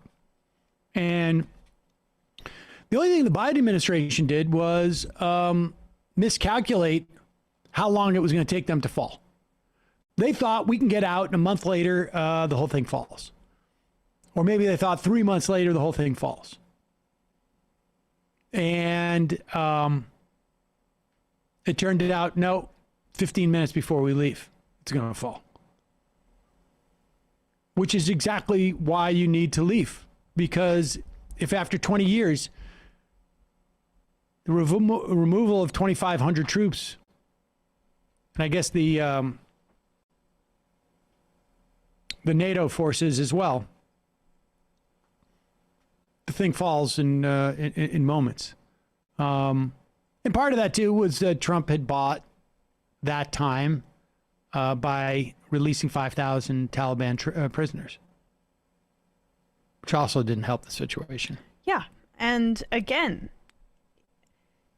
if you are going to remain in Afghanistan, which you shouldn't be, it shouldn't just be as stopgap for when the Taliban eventually takes over the thin, propped up government that you have maintained and not invested in. Like the idea that we were there for over 20 years, as Trump says, and did not find a way to invest the $1 trillion that we poured into that project, into creating some sort of infrastructure system. I mean, it's unconscionable to be there for that long, but if you're going to be there that long, don't be there as essentially an occupying force presiding over glad-handing and kleptocracy, which is what they did. And of course, the Taliban was able to just immediately, just like wildfire, rampage through. That's what our military does. It's a kleptocratic torture machine, basically. Because they already had, the Taliban, I mean, presumably already had these relationships with these officials, and so of course they're gonna fold immediately.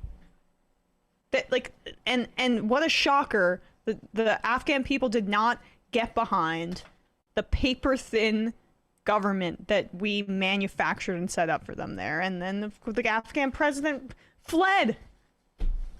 The guy's not even there anymore.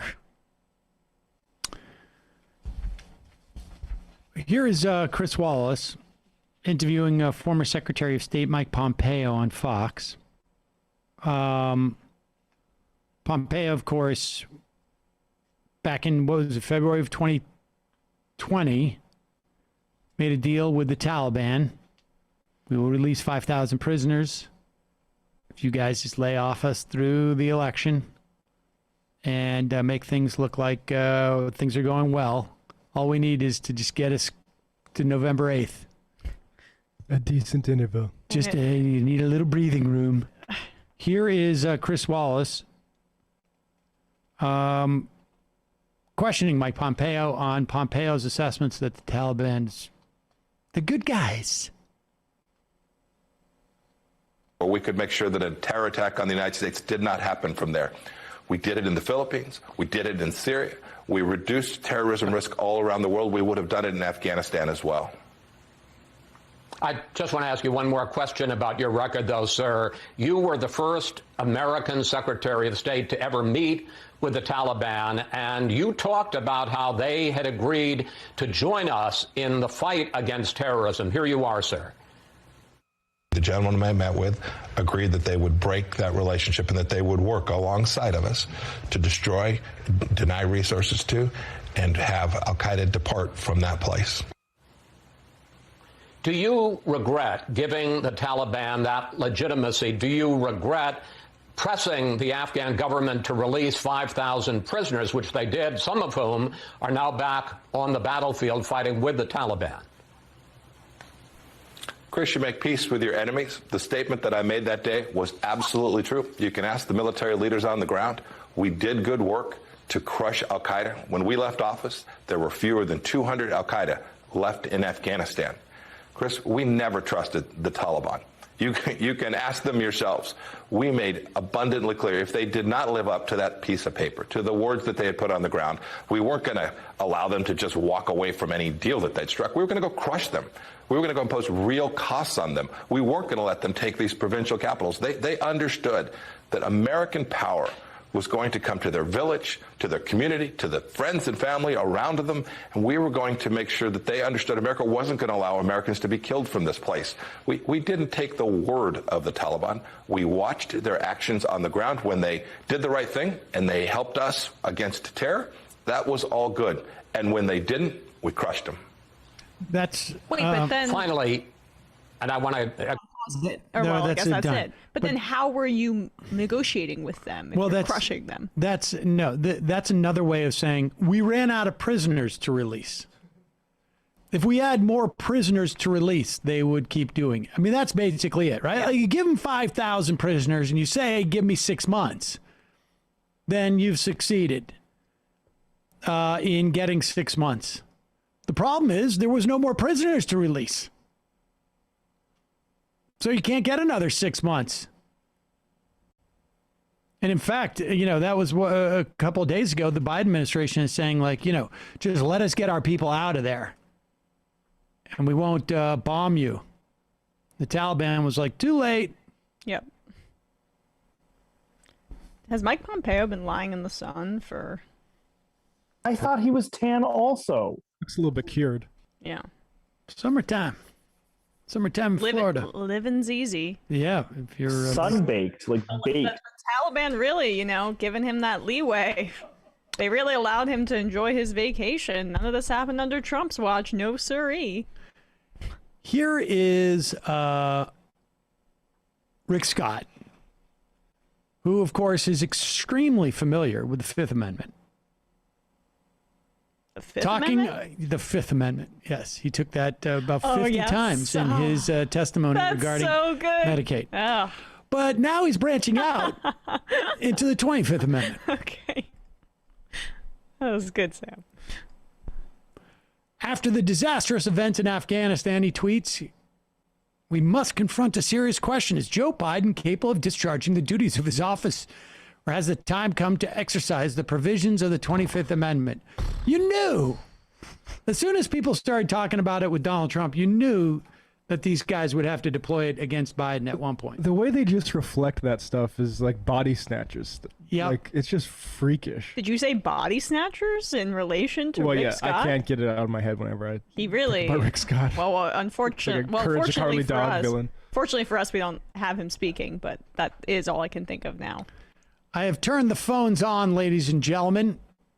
I'll read some IMs. Bowser with Schnauzer. Laughing at Blinken, Osama bin Laden was not brought to justice. Well, that was the name of the shotgun.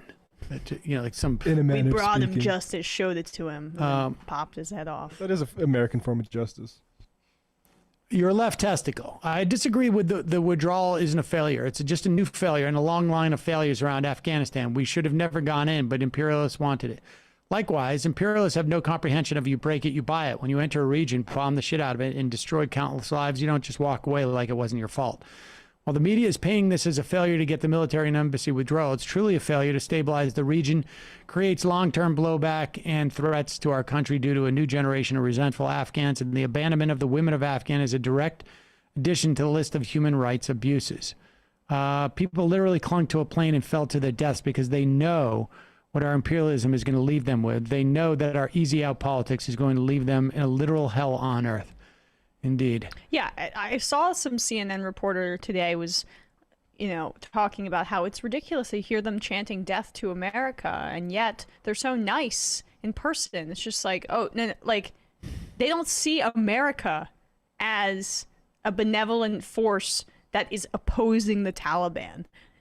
There can be two enemies to the way of life in Afghanistan, and it's certainly, I think, it behooves the media to understand that. Sam showers with socks on. Can we please ignore Marjorie Taylor Greene? She is now starting to haunt my dreams, and I was already dreaming about our impending doom. I would love to. She's the biggest fundraiser on the right in the House. She's going to be the next GOP president. She could very well be. Glass Siegel, abolish the Pentagon. Man gave names to all the animals. Is Joe Biden wrong or lying? The defining question of his entire political career. Wyoming Ryan, what was the but with the deal for bin Laden? What did the Taliban want for turning over bin Laden? I've never heard the nuance of that deal. Well, we don't know the specific outlines. Early on, the Taliban wanted to remain in power and would have handed over bin Laden.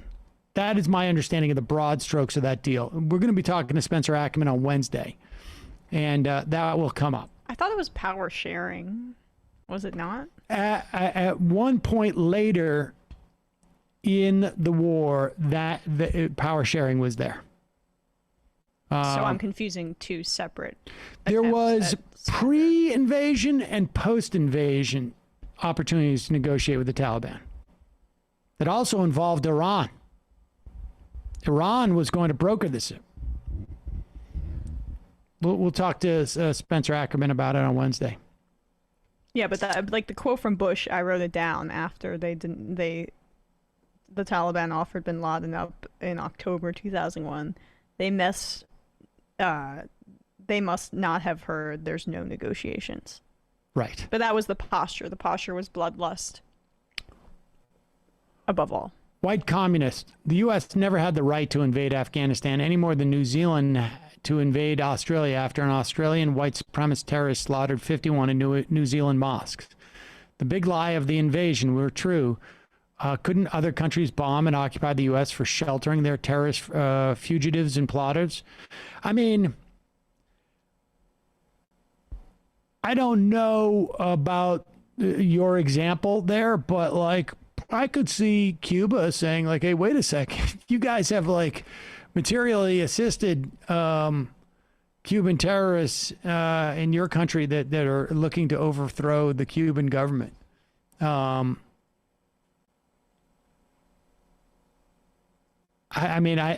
think that there was I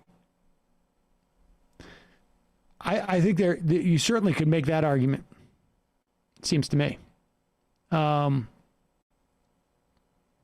Nevertheless, there were multiple opportunities to negotiate with the Taliban pre and post invasion. Ryan Cole.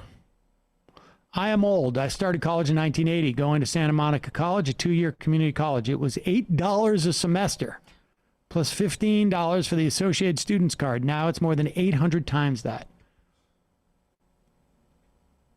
If Jesus can walk on water,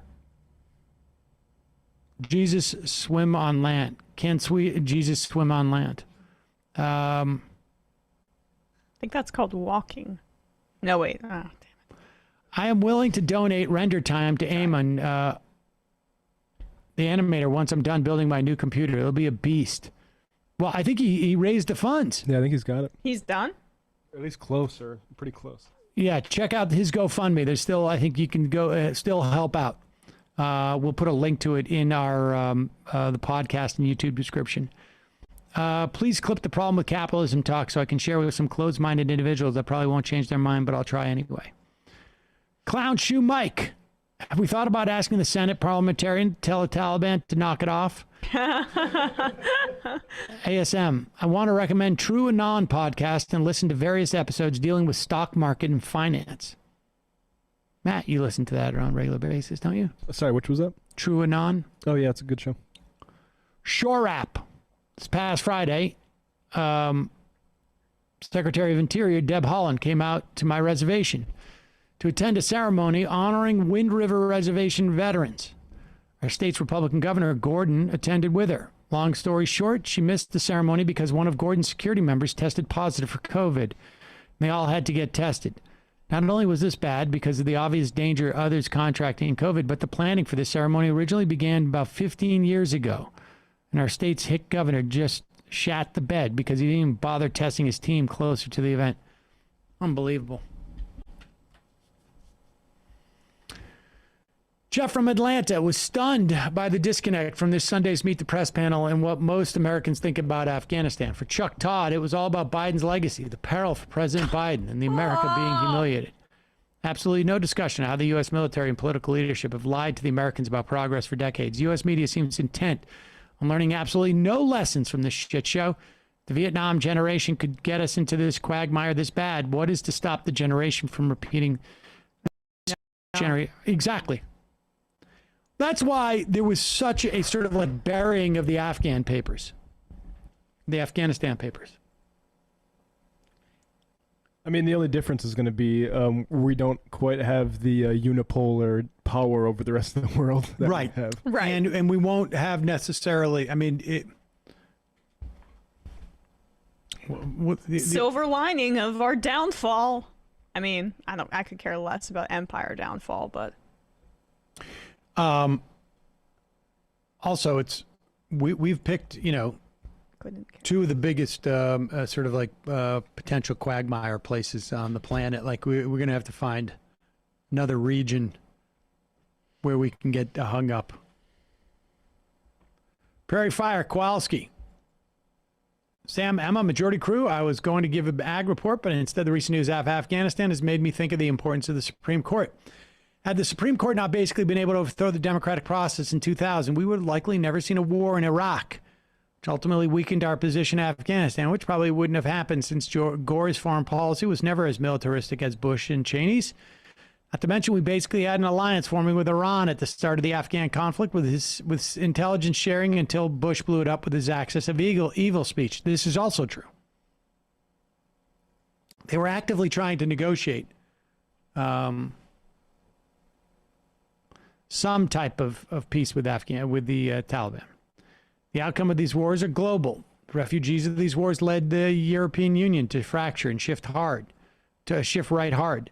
It's ultimately put climate change policy on the back foot for only economic luck that could have done something substantive in the last 2 decades. Bush's legacy of hundreds of thousands of deaths and millions of refugees will lead to millions of climate deaths and hundreds of millions of refugees. Climate change remains the biggest issue facing humanity. We could literally lose the Florida Peninsula over the next century. But our national focus is on social issues like women's rights and LGBTQ rights, which are important but not be an issue if we had a Supreme Court that doesn't ignore the 14th Amendment, which, like in the late 19th century and early 20th century, had the courts actually just enforce the 14th Amendment, Jim Crow would have been avoided. Labor issues could have taken a more dominating role in the national conversation, but instead conservative justices shape the national conversation. So that we can keep the forever war mentality when it's time to start fighting climate change. Leftist poggers.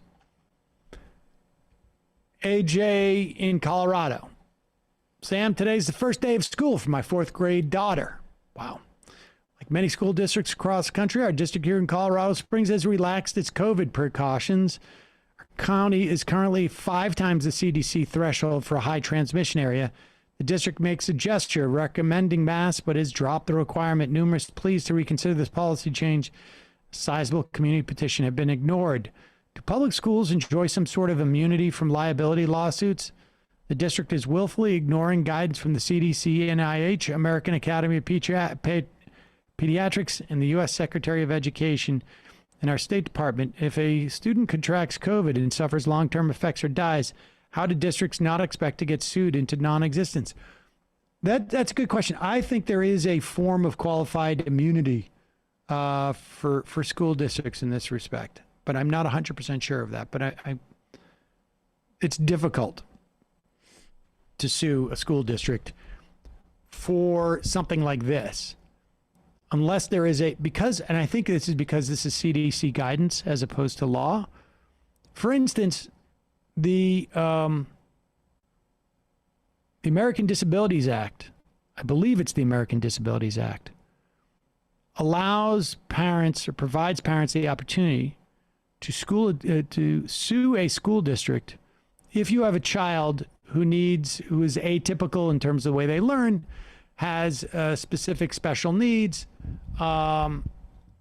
They must provide for that child. The child has autism, or the child has Downs, or the child has ADHD, or the child has some type of other challenge. The school must accommodate, to the point where sometimes they will actually just pay for you to go to another school that provides these services. I know you can sue in that regard, and I imagine it is because of the existence of the law, as opposed to what the CDC is just recommending. Pretty great example of like government mattering. Also, I think Greg Sargent outlined this in the Washington Post op-ed. Like, states and localities have really widespread like leeway for like public safety guidelines. So that's, I think, also partially why Abbott can like sort of flout the mask mandates through the state Supreme Court. So I think it's also a little bit more difficult to enforce that on the federal level for certain things in states. Illuminati kids, if Biden allowed Afghan refugees, there would be 100% be a piece on Tucker about how Biden botched the withdrawal on purpose to further encourage the extinction of the white race. Who cares? Indeed.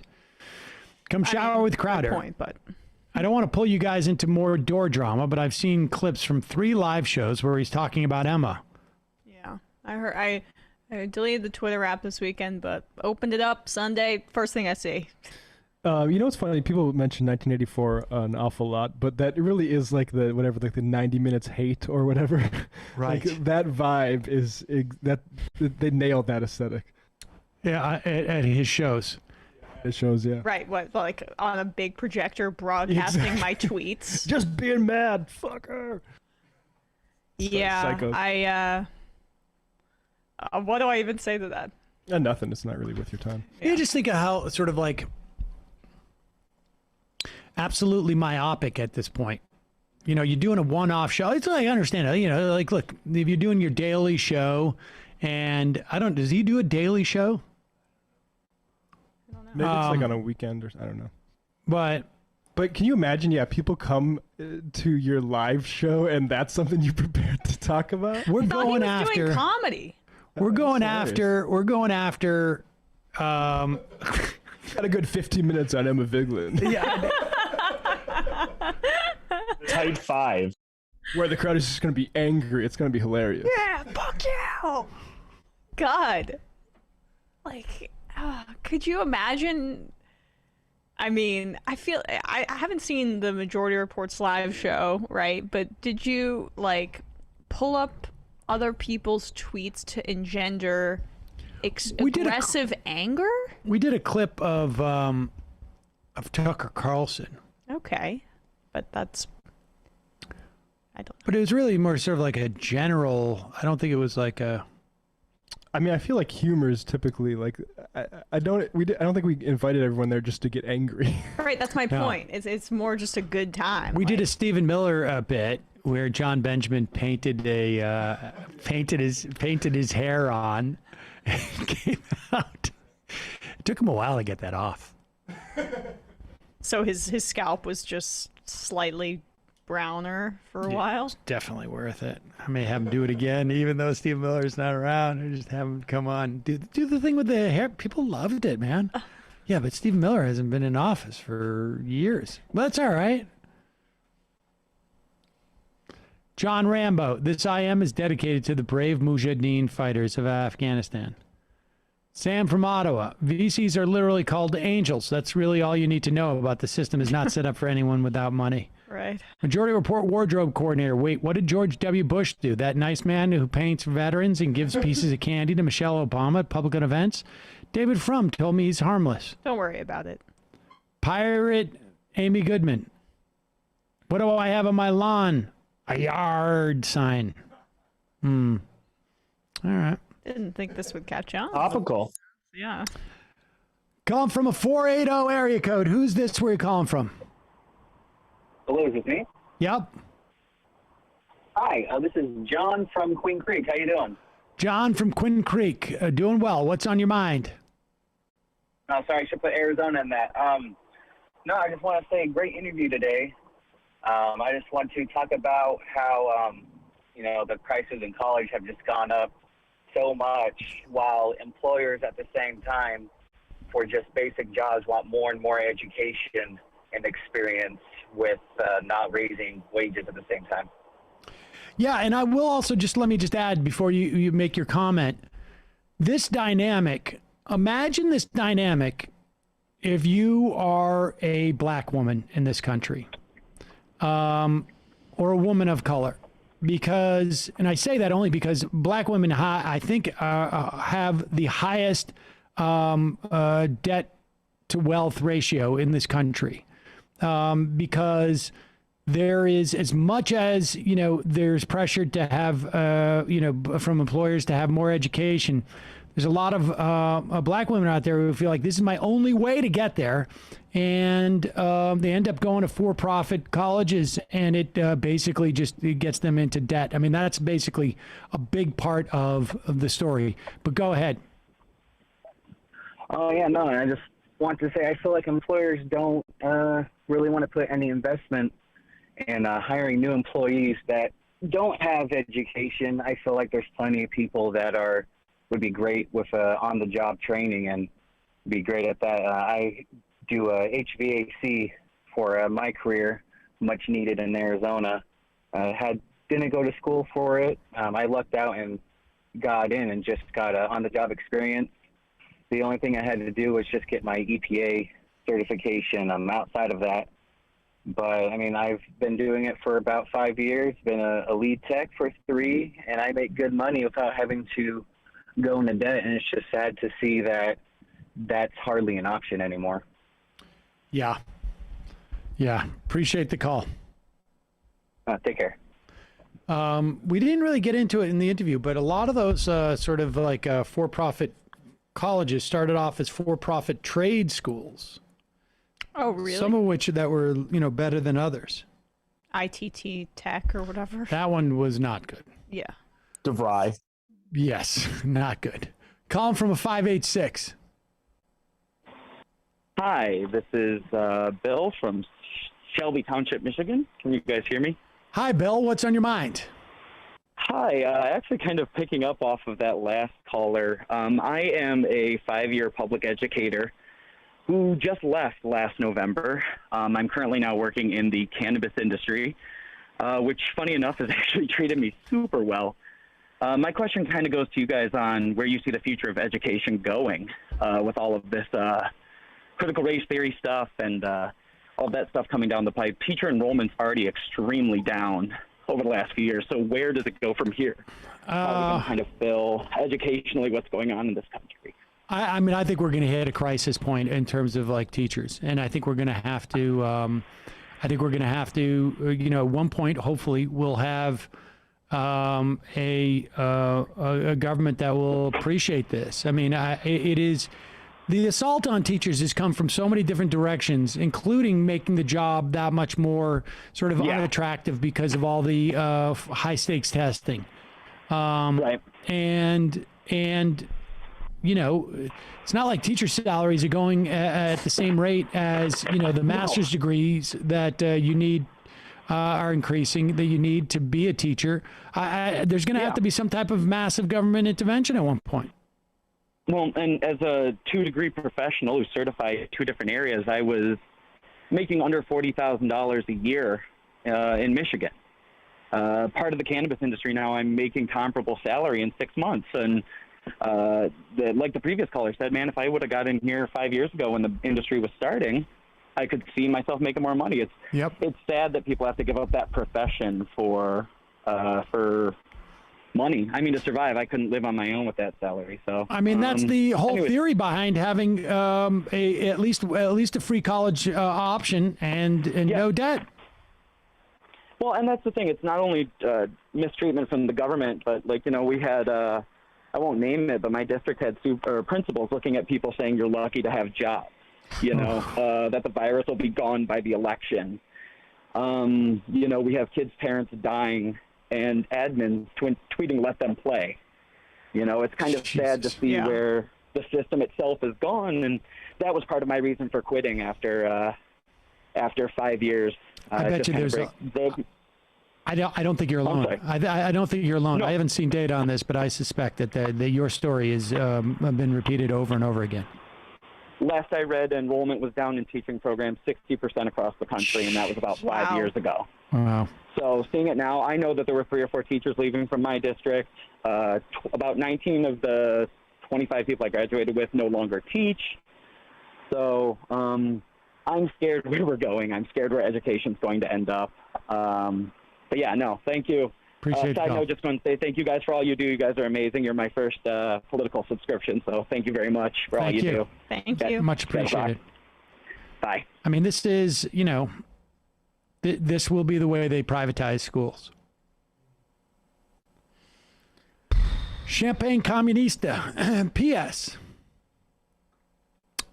Does Sam refuse to laugh at a joke he doesn't 100% think is hilarious? I'm just trying to understand him. I think it depends on the person, would you say, right? No. You say you're trying to make someone feel comfortable? I mean, do I fake laughs? Yeah. Do I fake laugh? I mean, occasionally. But for the most part, I spent too many years around comedians to laugh anymore. I'm done with that. Honestly. I can't. Your cup runneth over with laughing. He's heard all the jokes, folks. You can't. You just hit a wall. You're just like, yeah, no, I get it. Like, I mean, you could ask any other comedians. They all feel dead inside? They all feel dead inside, and it's like... no more joy left in the world. This is how a comedian laughs. So like, there you go. I mean, I don't consider myself a comedian in practice anymore, but dispositionally, I think I still have that. Like, I'm still sorry. It's been years since I've been in a comedy club, and I still can't even. No. Well, it doesn't need to be a comedy club. Like, I'm just saying. Like, walking down the street, someone slips on a banana peel. You're not going to laugh? No, I'll laugh at people. Oh. Sure. No, I do that all the time. Good. I'm glad to see there's still some sick joy in you.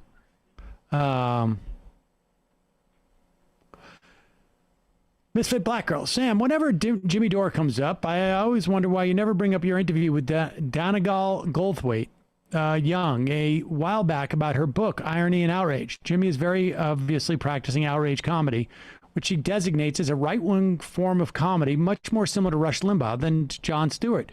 This might be merely an aesthetic fact at first, but it has almost certainly created a circular feedback loop where he attracts a right-wing audience and shifts his content consciously or not to please them. I think that dynamic is happening with a bunch of the people that we talk about. And to some extent,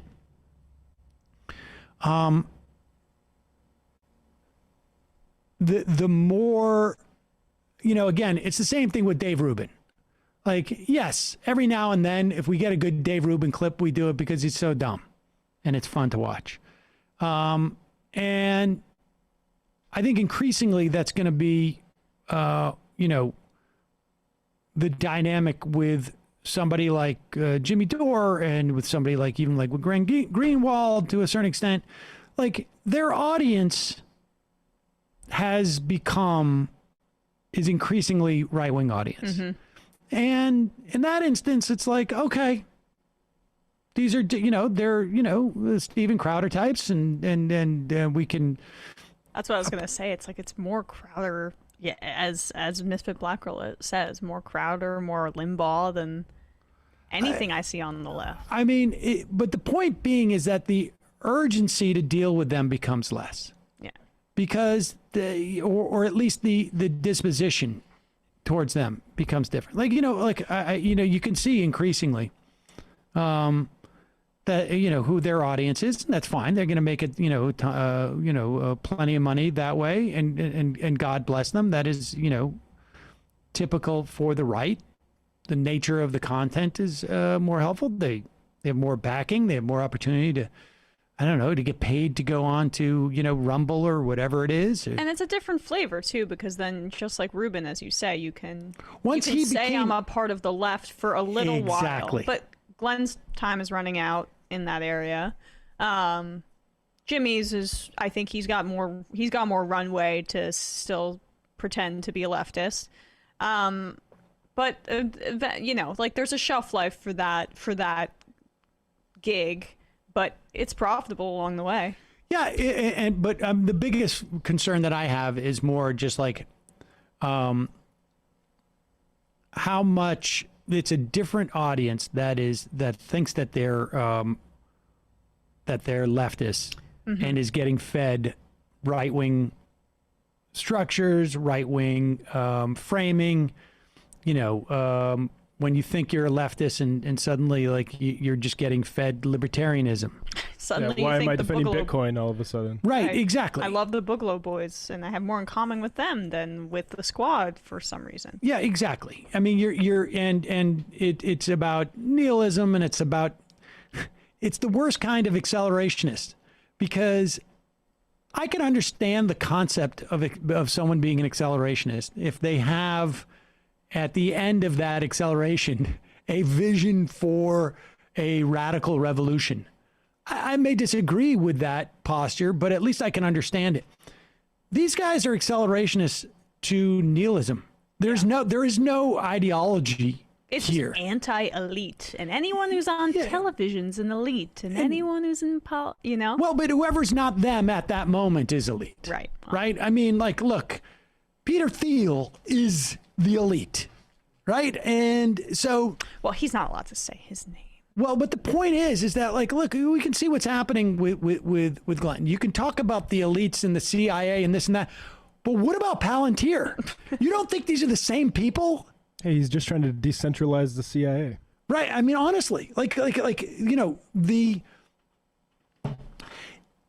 for Glenn and for Jimmy to a certain extent, for all of these people, there's no ideological basis to what they're talking about.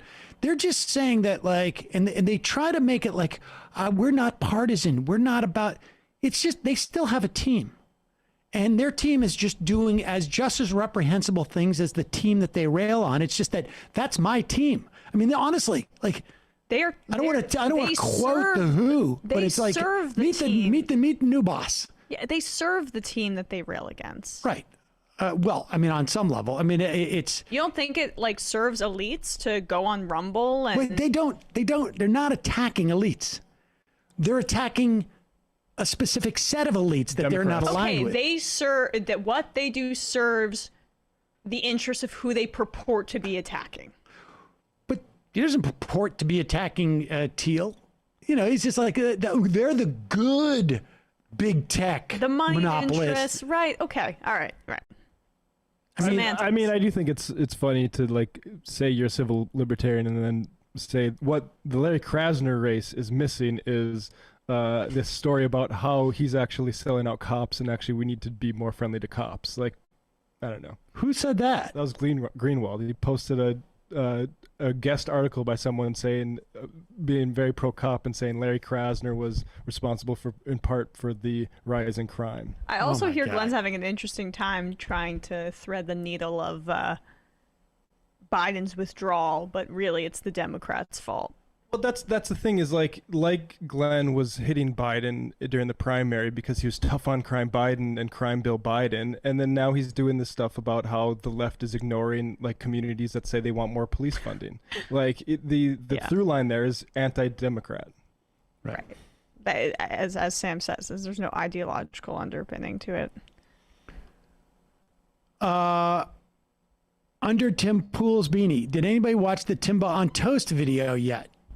Matt did. I watched it in its entirety, and I think there might be more parts coming in the future, and I can't wait. Timba is the best in the business. All right, let's play a clip. This is from the video. Tim Pool, chaotic news analyst by YouTuber Timba Toast, released on August 9th.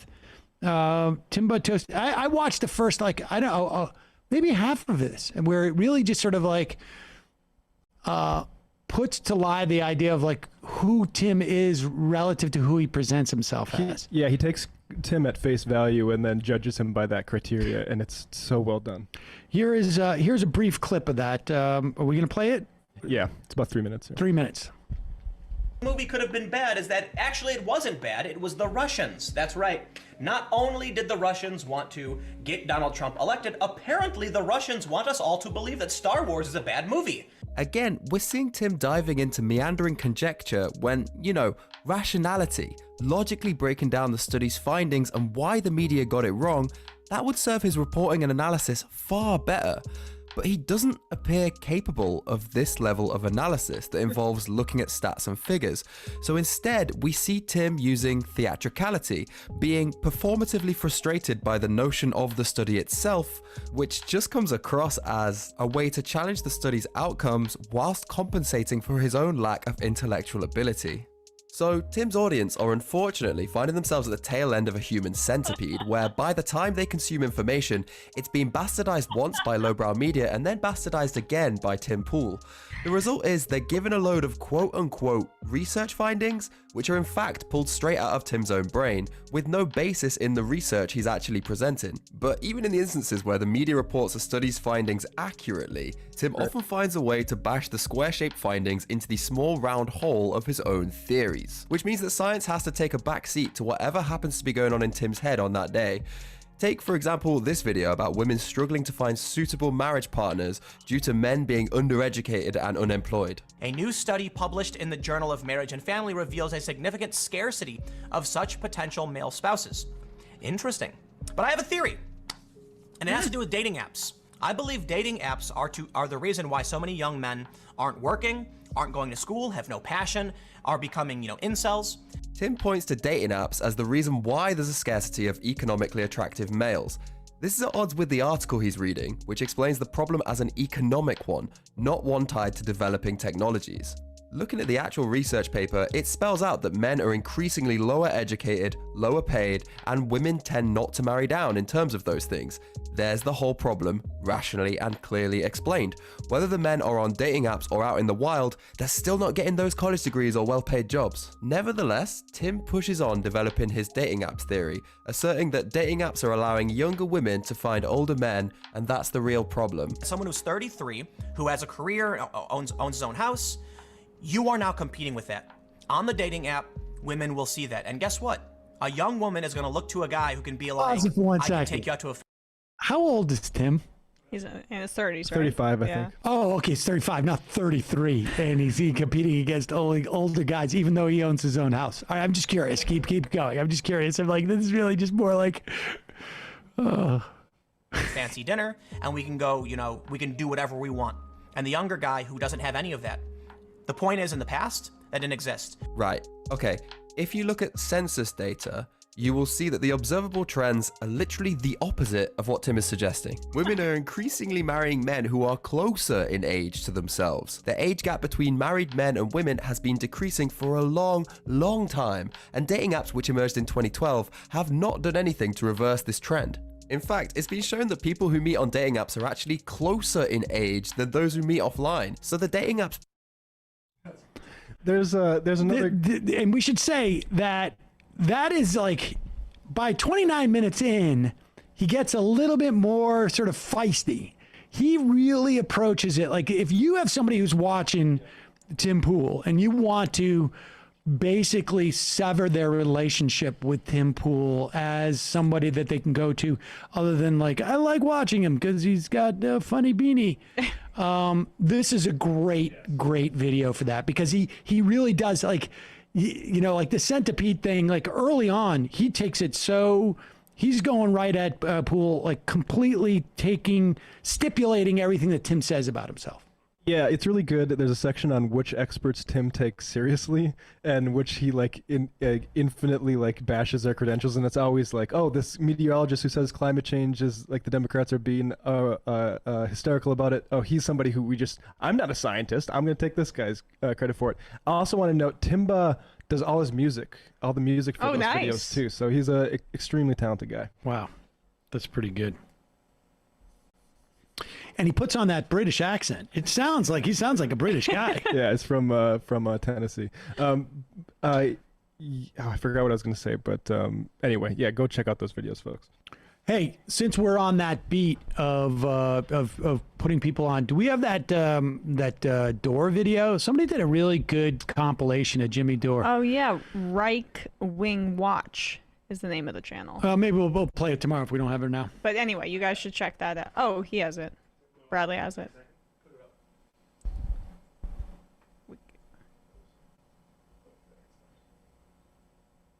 YouTube.com//TYT comedy. Annulment, right? That's if you're Catholic and your wife is such a huge whore, even Jesus agrees with you that you get an annulment, right?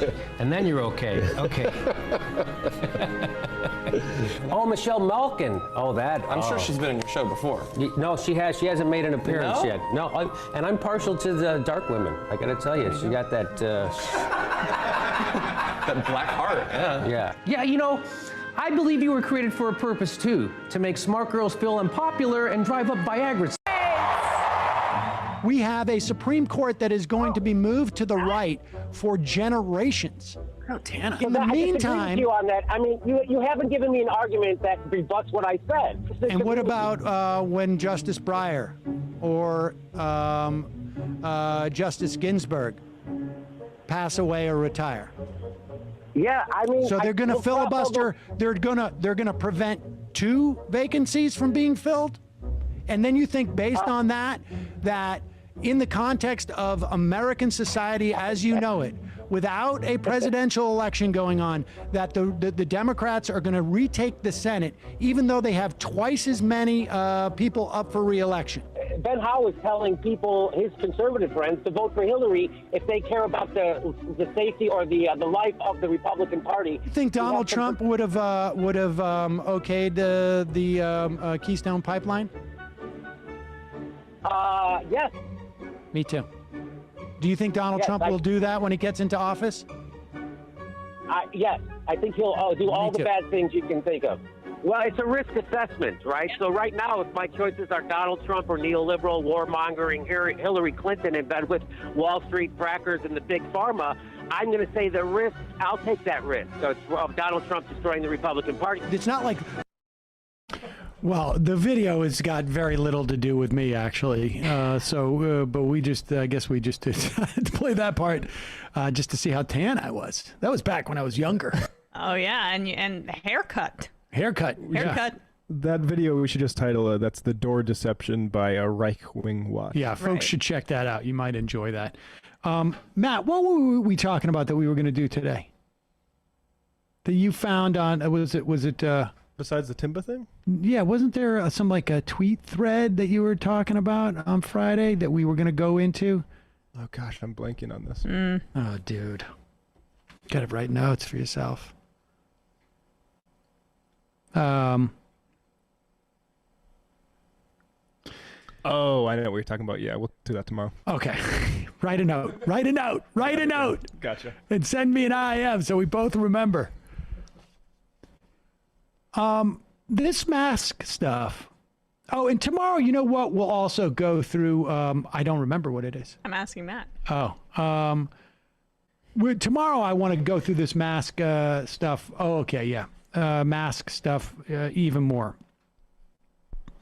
But, I mean, it really is. We used to have, Jamie and I used to have arguments about whether I thought that we were capable of having a society that would be completely socialist, right? Or I think communist, probably. and without and also anarchist.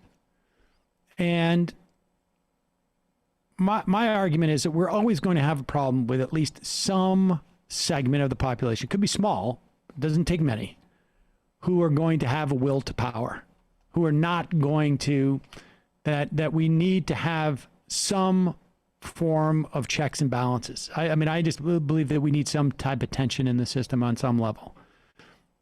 Where that balance is up for debate. But and when we look at the idea that we have a huge percentage of the country who are just so heavily invested into the idea that there is not a pandemic and that it is the idea of, put aside vaccinations because that's sort of like, mysterious and I can't access it because I don't know what these ingredients are. I can't see that. And, maybe, the news media is lying to me about whether, people are getting injured from it or that it's keeping people safe. I mean, all this stuff is like, but the idea of masks is so basic. And for however old you are, subtract like the first 5 or 6 years of your life. That amount of time is how familiar you have been with the concept that doctors in surgery wear masks. Mm-hmm. And if it was like making you pass out or making you lightheaded or was preventing you from getting oxygen, you would not have surgeons wear those because they're performing surgery inside your body. They're holding a sharp instrument. And if the idea that like a mask could like, I can't function. Yeah, but I'm not a surgeon. We hear all about these hospital accidents, and it turns out we've just been suffocating the staff. Yeah. Exactly. All the staff at the hospital. Like, so I'm just saying, like, masks are just sort of like so basic. Now, like, I can understand, like, I don't have data to know, like, how effective, like, a cotton mask is, or how effective it is. I can't, like, I understand there's some discrepancy there. Yeah. But the concept of masks. You're working in a logical sphere, Sam. But this isn't like... No, they go, this is uncomfortable, bad. Well, That's what it is. Dennis Prager and Sebastian Gorka on Newsmax on Monday. My point is like, if we can't get people to agree on the concept of masks during a pandemic, we got a long way to go before we can cooperate as a society, I don't know, do anything. Really. But here is Gorka and Dennis Prager. Okay, so these are two separate issues. I have been vindicated, unfortunately. Oh. More and more people hearing that statement today would say, yes, it turns out to be true. Sweden, in my opinion, is the A-B test, and they prove the point. Nope. The media do not like to talk about Sweden. They say that they had more deaths per capita than Denmark and Norway. That is true. They cherry pick their data. Sweden had every school for kids under 16 open every day with no masks. Not one kid died. The shutting down of schools is a form of child abuse. I want you to know, as you probably do know, I've been broadcasting 35 years. I took a vow to myself and to my listeners never to exaggerate. Forget lie. I think I sin against God if I lie. I'm talking about exaggerate. It is child abuse what has been done. Making a 2-year-old wear a mask will go down as comparable to the Salem witch trials. But the people who did the Salem witch trials recanted and apologized very shortly thereafter. The people who want your 2-year-old to wear a mask don't apologize. They double down. So, Sebastian, we are watching the ascent of the irrational. Watching Americans obey this without question has been one of the most depressing experiences of my life. Matt? So yeah, a lot of things to say. And the first people should know is that Prager is motivated to downplay the Salem witch trials because he is a closet theocrat. Salem witch trials was a horrific time period where 25 people were executed, more held in jail because of frenzied rumors by neighbors. It's also like, it was also Puritans, right? Like the problem, so what is Dennis Prager? Is he a free speech guy or is he a closet theocrat, like I said? Well, a free speech guy would focus on the fact that after the Salem witch trials, the governor of Massachusetts said no books can be written about this except for one by Cotton Mather, which basically justifies the trials. And so when he's saying like people apologize for it, no, like Cotton Mather particularly wrote multiple books defending the actual like validity of witch trials. One guy, Samuel Sewell, said, hey, we shouldn't have actually murdered those people because we didn't have proper evidence to do it. That was 5 years later, breaking that imposed official silence. So yeah, I don't know if we have 25 executions for people about wearing masks yet, but I also know that like Dennis Prager and all these conservatives that talk about child abuse, if we're going to talk about closing schools as child abuse, I would say also austerity for schools is also mass child abuse, and we need to massively be investing in education and for children to avoid child abuse on a mass scale that is supported by people like Dennis Prager. Do you remember when Prager was all about we must give free lunches to children in public schools? Mm-hmm. Right. You don't, because he didn't. There is no doubt that not sending kids to school is incredibly difficult for the vast majority of children and families. Mm-hmm. And I, for one, am, if now that we have a vaccine and can protect teachers from the most dangerous aspects of COVID and their families, I am in favor of sending all the kids back to school with masks. Having a child was I guess now 8, turned 6 just as this started. I can tell you that he doesn't mind wearing a mask. I mean, to the point where I'm like, dude, you can take that off. We're in the car. He's like, yeah, the car smells, which it might. He doesn't like the new car smell. It's a 5-year-old car, but nevertheless. Kids are inherently understanding about protecting other people and empathetic, and they also are able to adapt quite easily because they, aren't Dennis Prager. And there's no doubt about it. Like, it sucks. My son has to walk out of our apartment, and not technically anymore, but he feels more comfortable, and I do too, actually, when I wear a mask when I walk out of the apartment, and then I go outside and I drop it, and he doesn't. And I've told him he can, and he's like, I'd rather not. Now, I'm vaccinated. He's not. But the idea that this is child abuse to protect children, particularly last year when we don't know the dynamic of COVID, to protect teachers, particularly when we don't know the dynamics with COVID in this pandemic, it's just nuts. Well, you mentioned free lunches. Is Dennis Prager in favor of the child tax credit? Literally designed to prevent poverty. You know what's child abuse? Is poverty. Poverty is child abuse. He's not really outspoken about that, but it's just a convenient way for them to stoke specific COVID denial elements, which allows them to, participate in a broader science denial project and get moms energized on the grassroots. But that's what this is. It's also funny that he said that it's cherry picking data to focus on deaths of Sweden. Like, they focus how Sweden had the highest death rate, and that's true, but they're cherry picking the data because Sweden also kept schools open. Yeah, after they did the herd immunity push that we were actually asking for, and more people died, but that's just cherry picking data. Yeah. And the Salem witch trial thing too, they're just out of Holocaust metaphors, so now they got to pick another thing. Yeah, if there's a equivalent to Salem witch trials going on right now, it's the CRT panic. Mm-hmm. We also got to see what's happening with Delta, and I don't know that Delta has hit Sweden yet, or most of Europe. Obviously, UK it has, but we'll see. All right, we don't have too much time. Let's go take a phone call. Calling from an 818 area code. Who's this? Where are you calling from?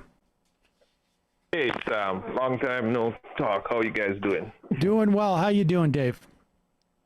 Not too bad. I guess I'll go into the Afghanistan stuff from the beginning, because maybe I'm getting up there in age, but I remember during the invasion, and I think probably on your show too, and most of us will be agreeing that no matter how long the U.S. is going to stay there, it's always going to end the same way, right? I mean, and then if I remember clearly, the Afghan forces that the military delusionally thought were going to hold up were disliked generally by most Afghan citizens, because some of the guys who were the police forces and whatnot were kind of the most corrupt and petty people they could find. Like, we're talking, we brought in a lot of money. Instances of child rape. We brought in a lot of money that encouraged a lot of corruption.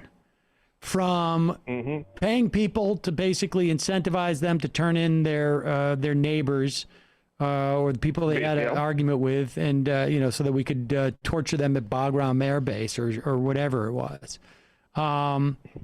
We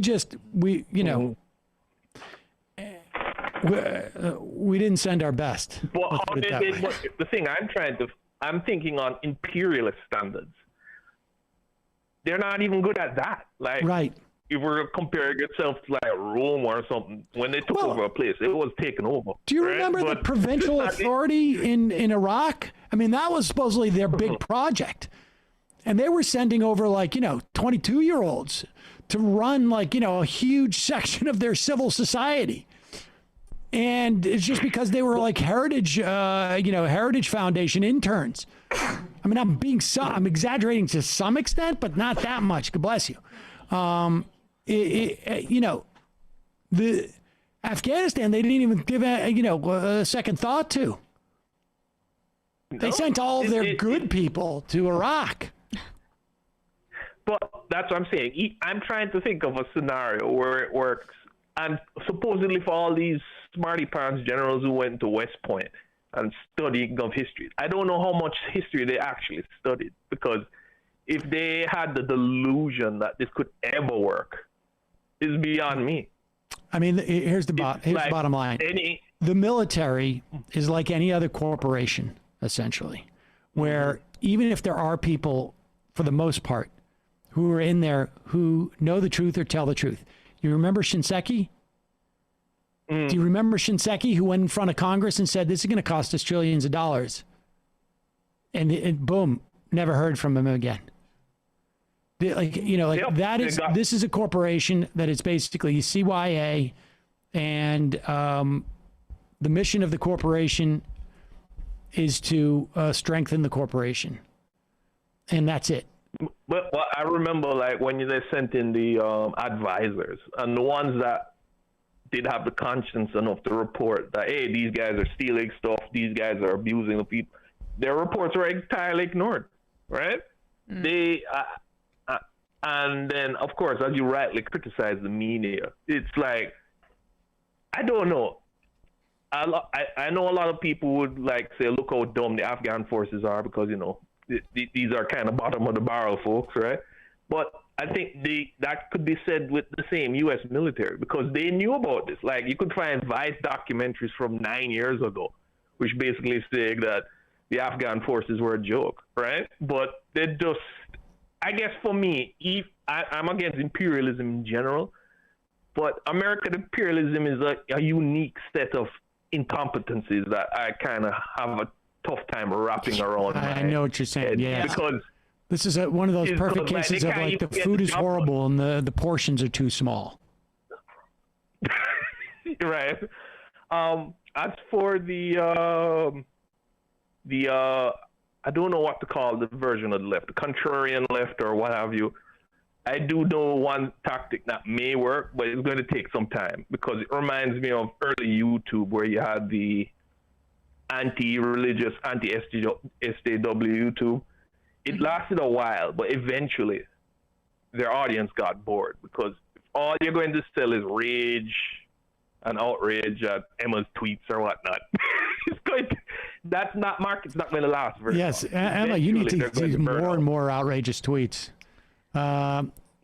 David Jamaica, thanks so much for the call, buddy. Appreciate Yeah, it. thanks, Dave. No problem. The tweets they picked too. It's like not even my most controversial. It's so funny to me to invite people to a live show and then to show up at somebody's tweets that's not even the main person on his show. I know. I mean, he's been going after Anna too. There's a bit of a through line, so. All right, final call of the day. Calling from an 850 area code. Who's this? Where are you calling from? Hey, Sam. My name's Ian. I'm from Florida. Ian from Florida. How you guys doing today? Good. What's on your mind?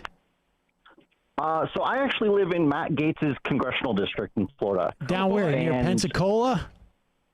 Yeah. All right. And the people I talk to, they generally don't understand his politics. They just kind of vote for him because he's the Republican. Right. And I don't know how to change that. And it's been really frustrating me recently. So I wanted to ask you about it. Well, I have a friend who lives in Pensacola, and my understanding is that the way to change that would be for you to move. Well, yeah, but that doesn't really that doesn't get rid of the Matt Gaetz of it all, you know? I know. I mean, I seem to remember a couple of years ago there was somebody trying to challenge Matt Gaetz, and it's just I just think that area is just like I don't know, man. I mean, it's weird. Like, not to interrupt, sorry. The people I talk to, they don't agree with Matt Gaetz's politics. They don't. Like, they feel differently than the things I feel like Matt Gaetz represents, but they just don't understand how he represents those things.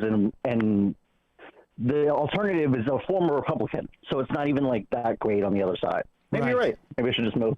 Well, I'm not saying you necessarily should move, but if that's your number one agenda, you may want to start with a little bit more manageable of a lift. Let's put it that way.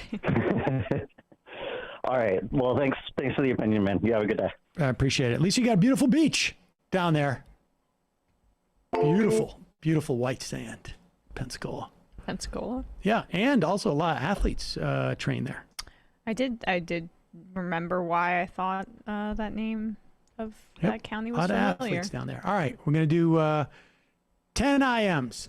Spine of your man. Iceland is turning CO2 into carbonate minerals by pumping it into ballistic rock. There you go. Let's go. Have you read my email? Hey, Sam, in the Netherlands, Delta has hit, but the vaccine rate was already decent by then. Also, we still have some forms of restrictions in place. We lifted some too soon, but went back real soon. There was a peak, but it seems the Delta peak has passed, and though it was a scare, it wasn't horrible. Not sure about the rest of Europe, but I think Delta has landed, but restrictions keep it somewhat at bay. Militant apathy.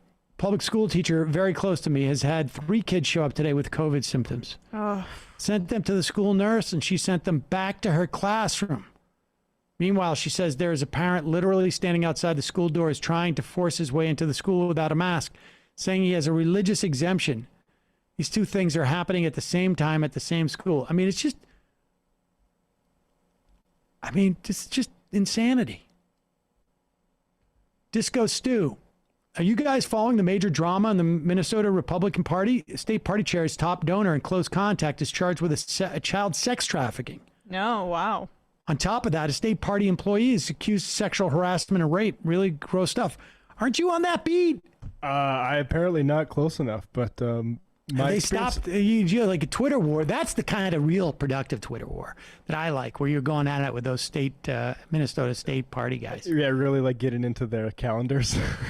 Yeah, I mean, I have to look into that, but I mean, my experience with Minnesota Republicans, not surprising. Lafayette, Leftards. How should we have treated the Afghanistan situation? That's my college and the name of the... I'm not sure I follow leopards. What that question means. How should we have treated the Afghanistan A little situation? broad. Maybe right in. Shane from Canada. Fun fact, the last time Afghanistan had uncontested centralized government was under the rule of Genghis Khan. Yeah, we were talking like thousands of years before it wasn't like even like affected by the great powers, like 2,000 years or something. And Bonara, thanks to these shitheads, we now have a movement to deny any viruses exist. It really is amazing. Richard Thickness. God, that's low hanging. Wait, what is it? Sorry. Emma, I'll tell you after the show. The comparisons of Saigon and Kabul are demented, not because they aren't similar in some ways, but because it emphasizes the embarrassment to the American empire rather than the absolute failure of nation building for 20 years. The obfuscation of the human and moral crisis is sick. Indeed. Yes. Well put. Nerd Cheetah. Thank you for acknowledging the attack on teachers. Even Union Stronghold New York, it's insane, and our unions have been weak. I'm 20 years in and politically aware. I fear what comes next. All right, 2 more, and then we're out of here. Josh from Tucson. I watched a very interesting DEF CON hacker conference talk about medical devices and infrastructure. I think you guys would be interested. I'll email majority reporters. My girlfriend works in an elementary school here in Tucson. Over the weekend, she told me they have 1 COVID-positive tested kid, and now she just told me they have a second. Get vaccinated, people, so I don't want to have to make these young kids who can't get vaccinated suffer. Indeed. And the final IM of the day, Christopher.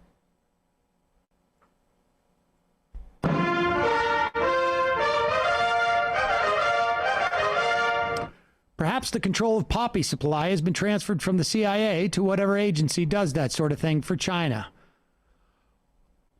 Emma, Bradley, Matt, good job today. See you folks tomorrow. It might take all the strength I got to get to where I want, but I know somehow I'm gonna get there. I wasn't looking when I just got caught between the truth and the lie bar. But finding out won't make me feel any better. Yeah, I know the clock is ticking, but the meds are gonna kick in, and my power